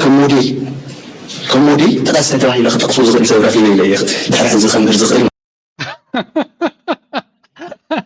مسكينة يتسبعي درخبته زيادة راي كي مسلكم بلا جيروم يوم هلا يوم مدع رجاب ستيج كم زي ما تس هاي تاديو ستانتو زرواي تقرأ هاي تاديو ستاند مسيري سمعنا أنا زودي assimilated استجبره بارنت استلامة مدى عمره بصص عمره سنة يبال سنة أي بال مخانة بيرتينة أنت ناس نزحت تأكل أشبارون الكمالتي وزيل كان أفزارك سنة مكة بيرتينة هذه ملو بملو أنا تعزوكو صلي إيو إذا أب إثيوبيا وناس عن كانوا تجارو زري أحنتي بحر لا لما علتم دكتور وبدن بيزرع أخوة بالتي أفتي مجنس الجلت هزول نجارات اللي بعلم يفرح مو كاو تمريسون كفار روح قيام دليل يسأل متهمو تسأل ما السات راح ينكر يخاز دليل كلاي لو كم جاءت مدرخات كم خلو كم ماجوتو تماجيتهم حسب نايس كوسدو ندحر لا لا أتهم لسعر حسب إس كم تخاس حسب كوسدو تزي كوين آخر الدو خيرون يزمسو هل خل مسؤول نجارات له بكان إحنا لوناكم وين إحنا ترحينا نفلت عينتنا تحسب إذا سبعة ريورد لهم تقرأ حجر كتكون هاي تخلنيها أنت تخيلوا تقرأي إيرتراون حويس كعب إثيوبيا مفتار تراي حلمنا أنت تخيلي بلالو نتجارو جن حجر كتكون عقمية بالكمن نحتعدكم كتب بالعود تديكم نابله نتتسفاز نبرم استقالة سلو نعون خدم سس I think أبي أجندة حيز دكتور ليك يزبل دلا غيروم يوم زلا هيو تجارو I'm telling this بزعق زي ليه تقرأي نتجارو اتزبالة opportunity حجر نكون حلمنا لهم now or never كم زنا لهم مشو الناس تفتر لهم هيكين إثيوبيا at the weakest level يا زلا تجارو دما كنا تمكرو غير مالو من ترسو أبي أقواني وامي تقرأي حجر دي ولا كل اللي كويف اللتني أم حارو كوين جروا مالو if they listen كانوا تكوين جروا مالو أبز سمعوا وزن تايب لهم مالو تسبزي መደመር ማለት እንደው ከቻልክ ሌላ የጎረቤት ሀገርን ሁሉ በፌዴሬሽንም በምንም ስበህ ማምጣት ነው። ትግራይ እኮ ባይ ዲፎልት ተቀንሳለች እኮ በአብይ አስተዳደር ውስጥ ትግራይ ውክልና የለውም። የትግራይ ህዝብ ምክር ቤት ውክልና የለውም። በመንግስት እንትን ውስጥ ምንም ቦታ የላቸውም። አንዳንድ እሱ የሚፈልጋቸውን ሰዎችና የጌታቸው አይነት ሰዎችን እያመጣ እዚህም እዛም ያስቀምጣል። ቤትም ስለዚህ ትግራይ ኣብዚ ዋን እዚ ባይ ዲፎልት ክልል ድዩ ሃገር ድዩ ፅግዕተኛ ድዩ እንታይ ኣይፍለጥን እዩ ምክንያቱ ኣብይ ኣሕመድ ንረዳት ፃጥቃን ገለምፂኡ ንትግራይ ንክጠቅም ኢሉ ይኮነ ንኣጀንዳ ናትዩ ዝጥቀመሎም ዘሎ ስለዚ ተጋሩ by all accounts ኣብዚ ዋን እዚ እቲ ኔሽንሁድ ወይ ሃገር ንክኾኑ ዘለዎም ሕልሚ ክጥቀምሉ ጥራይ ዘሎ በዓል እዚ ሰብኣይ ዝድረኹሞም ድማ ተጋሩ ነቲ ሕልሚ ናቶም ንምቕታል ዶክተር ኮይኑ መፅዩ ኣይትኽእሉን ኢኹም ጥራይ ዘይኮኑስ ኣይትሕሰብ ወይ ክብሎም ዝውዕል ዘሎ ቤላ ገይሮም ድማ መሊሰብሉ ብዙሓት ለይቲ ይኾናይ ተዝ ሓድጉ ወይ ከዓ ከም ተጋሩ ኮይኖም ተዝመፁ ትሒዞሞ ዝመፁ በቃ ዝኾነ ጫፍ ጥራሕ እንድሕር ሒዞም መፅኦም ልመጎት እውን ምቹው ስለ ዘይኮነ ማለት እውን ህልኽ ከምዚ ኣብ ሕወሓት ዝለመድናዮ ብሕታዊ መማረፂ ወይ እንደገና ኣብ ተዓባብያን ኣከባቢ ሕንጉጋይ መፅካ ግዛዕ ዝብሉ መፈራርሕታትና ካብኡ ውፅኢልካ ሓደ ዓዲ ዘለና ኣብቲ ሓደ ዓዲ ተንመክር ድሕሪኡት መደብ መዋፅኦ ዝብል እዩ ነይሩ ከም ምሁራት ኣይተፀብየ ነይረ ልክዕ ከምዚ ብሄራውያን ኣሕዋትና ዘልዕልዎ ኣለዉ እዚአን እንድሕር ተገንፂልና እዚአን ክንጥቀም ኢና ዝብል ካብ ዶክተር እውን ካብቶም ከምኡ ዓይነት ሓሳብ ዘለዓሉ ሰባት እውን ከምኡ ዓይነት ሓሳብ ተፀብየ ነይረ ይረኸብኩ ዝረኸብኩ ሓንቲ ነገር ጥራሕ እያ ካብ ኢትዮጵያ ተገንፂልናስ በስመ ኣብ ምባል ንኽእል እሞ ንበስመ ኣብ ኢልና ሰው ንፅናሕ ዓይነት which means ቅድሚ ሕዚ ሓደ ኢትዮጵያዊ ትግራዋይ ሓውና ካብና ተከዘ ሙዝ ና ባህር ዳር ድዩ ና ድሬዳዋ ሙዝ ስለ ዝፅብቕስ ኣብ ኢትዮጵያ ንፅናሕ ዓይነት ሓሳብ ስለዚ ክልቲአን ተመሳሲለናኒ ካብ ዶክተር ትግራይ ጭቁንቲ ኢትዮጵያ እንደገና መጓነይቲ ዝብል መልክዕ ገይሩላ ኢትዮጵያ ብሽማ እያ ትፅዋዕ ዘለዋ ጨፍጫፊት እያ ትበሃል መጓነይቲ ኮንቲ ትበሃል ጨፍጫፊት መንእሰይ ልዕሊ 52 ናይ ትግራይ መንእሰይ ሰዓት እዚ ላው ኢትዮጵያ ኸይዱ ናይ ምስራሕ ናይ ምሽቃል ድሌት ጥራሕ ዘይኮነስ ብተግባር እውን ኸይዱ ይነብር ኣሎ ልበዝሕ ኢንቨስትመንትና ኣዲስ ኣበባ ኣሎ ዕርዩ ካብ 2 ሚልዮን ዘይንእስ ህዝብና እውን ናይ ሃገርነት ብምፅልማት ሕንጉጓይ ብምግባር ብሓሶት ብዓፈና ሃገርነት ትግራይ ክተርፍ ብምግባር ኣብ ኢትዮጵያ ንኽፀንሕ ዝግበር ዘሎ ፕሮፓጋንዳ ይመስለኒ ድኹም እዩ ብጣዕሚ ድኹም እዩ ናይ ትግራይ ብሔርተኝነት ከጽልመትን ዋላ ፀርፍፍታት እውን ነይሮም ዓንተ ይለዓል ነይሮም ገሊኦም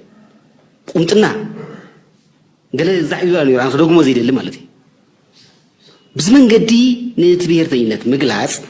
ጽልኢ ኣብ ልዕሊ እቲ ብሔርተኝነት ኣብ ልዕሊ ትግራዋይ መንነት እዩ ዘርኢ ኤግዛክትሊ ከምዚኣ ገይሮም ነዚ ሰብ ኣስሚዖም ኣለው it's a good debate but at the end of the day ደሞዙ ዝኽፈለሉ ስራሕ ከገድፍ ኣይክእልን እዩ ንሕና ድማ ነቲ ኩነታት ተጋሩ ኣብዚ እዋን እዚ ብወገን ኤርትራ ትግራይ ንሃገር ንኽትከውን ወይ እውን ዕጫ ናቶም ንኽውስኑ ብወገን ኤርትራ ከም ናይ ሎሚ እውን ምቹእነት ክህልዎም ኣይክእልን እዩ ምክንያቱ ኤርትራ ካብ 4 ኪሎ ከም ዝቐበፀት ዘርኢ ብዙሕ ምልክታት ኣሎ ስለዚ ነዚ ዕድል ተጠቒሞም ተጋሩ የስ ሃገር ክትከውን ቀሊል ኣይኮነን በት እንታይ ካ ክገድለካ ክልደይ ብርሃን ጁላዶ ኪሎ ጥፉ ይበለኩምን anyway it's up to them ንሕና ኮሜንት ጥራይና ክንገብር ንኽእል ኣነስ ተጨኒቐ ሓሚመ ተሸጊረ ተጸጊመ ከለኹ እናፈለጡ እቶም ዝኣምኖም ዝፈትዎም ሰባት ኣብ ጎነይ ክህልው ከዓ ትፅቢት ዝገብረሎም ሰባት ከምቲ ዝድለ ኣይኮኑ ኣይሓገዙንን ኣይሓብሓቡንን ከምቲ ዝድለ ይበፅሑንን ከምቲ ዝድለ ይደወሉለይን ኢልና ብዛዕባ ንፈትዎም ሰባት ብዙሕ ግዜ ተቐይምና ንኸውን ኢና ኣብ ብዙሕ ሰብ ዘጋጥም እዩ ልብና እውን ተሰይሩ ክኸውን ይኽእል እዩ ግን እስከ ከምዚ ኢልና ንሕሰብ እቲ ትፅቢት ኣንቢርናሉ ዘለና ሰብ ክድውለልና ድሃይታ ክገብር ትሕብሕበና ምናልባት ንሱ ዘይተዛረበሉ ካብ ናትና ዝዓቢ ሽግር እንተሃልይዎ ምክንያቱ ብዙሕ ግዜ ኣብ ከምዚ እዋናት ቀልጢፍና ናብ ፍርዲ ኢና ንኣቱ ሰብ ጠላም በዓል ክስቶ ደሎም ንፍዕቲ ናተይ ንፍዕቲ ምባል ዘድልያ ኣይኮነትን she's brilliant መብዛሕትኡ ግዜ ኣብዚ እዋን እዚ ጥቕሲ ዝወፅእ ሰብዳ እንታይ ኣለዎ ክጥቀመልካ ድመፅእ ከምዚ ምኒን ጥራይ ዓይነት ጥቕሲ ኢኻ ትሰምዕ ግን ሰብ ከማኻ ሽግር ክህልዎ ኽእል እዩ ተማሓዛኺ ፀገም ክህልዎ ኽእል እዩ ናይ ሓዳራ ድዩ ናይ ቤተሰባ ድዩ ናይ ገለ መሊኣ ስለምንታይ ድሃየ ዘይገበረ ጥራይ ትበል ሳውን ካልእ ሽግር ክህልዋ ኽእል እዩ ንዓኸ ዘይነገረቶ ተዓርክኻ ድሃይካ ንኸይገብር ፀገም ካልእ ክህልዎ ኽእል እዩ ምስ ዓርኩ ምስ ሰበይቱ ምስ ካልኡ ስለዚ እንተኽኢልካ ግበር ቀዳማይ ነገር ሰላም ካብ ነፍስኻ ድለዮ ካብ ደገይቱ ድለዮ እንተዘየለ ድማ ካብ መኔን ምውፃእ ንኻልኦት ኣብ ናቶም ጫማቲ ካብ ናቶም ሰኣናቲኻ ብናቶም ዓይን እንተራኻዮ ፅቡቕ ዝምድናን ምርድዳእን ክህሉ ይኽእል ለባም ሓፍትናያ ሰዓብዋ ሓግዝዋ ተባብዕዋ ናይ ሎሚ ኣርእስቲ ኣብዚ ኩድየ ላይክ ምግባር ሼር ምግባር ርእቶን ሓሳብን ድማ ከም ወትሩ ፃዊዒትና እዩ በዓል እዚኣ ላዕሊ ንክመፁ ክንድግፍ ክንክል ኣለና እናበልኩም እዚኣ ደርፊ ክገድፈኩም እየ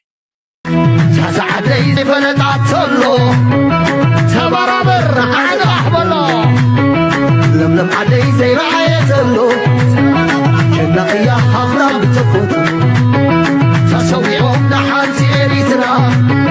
ተገኒዞም ብሓንቲ ባዴ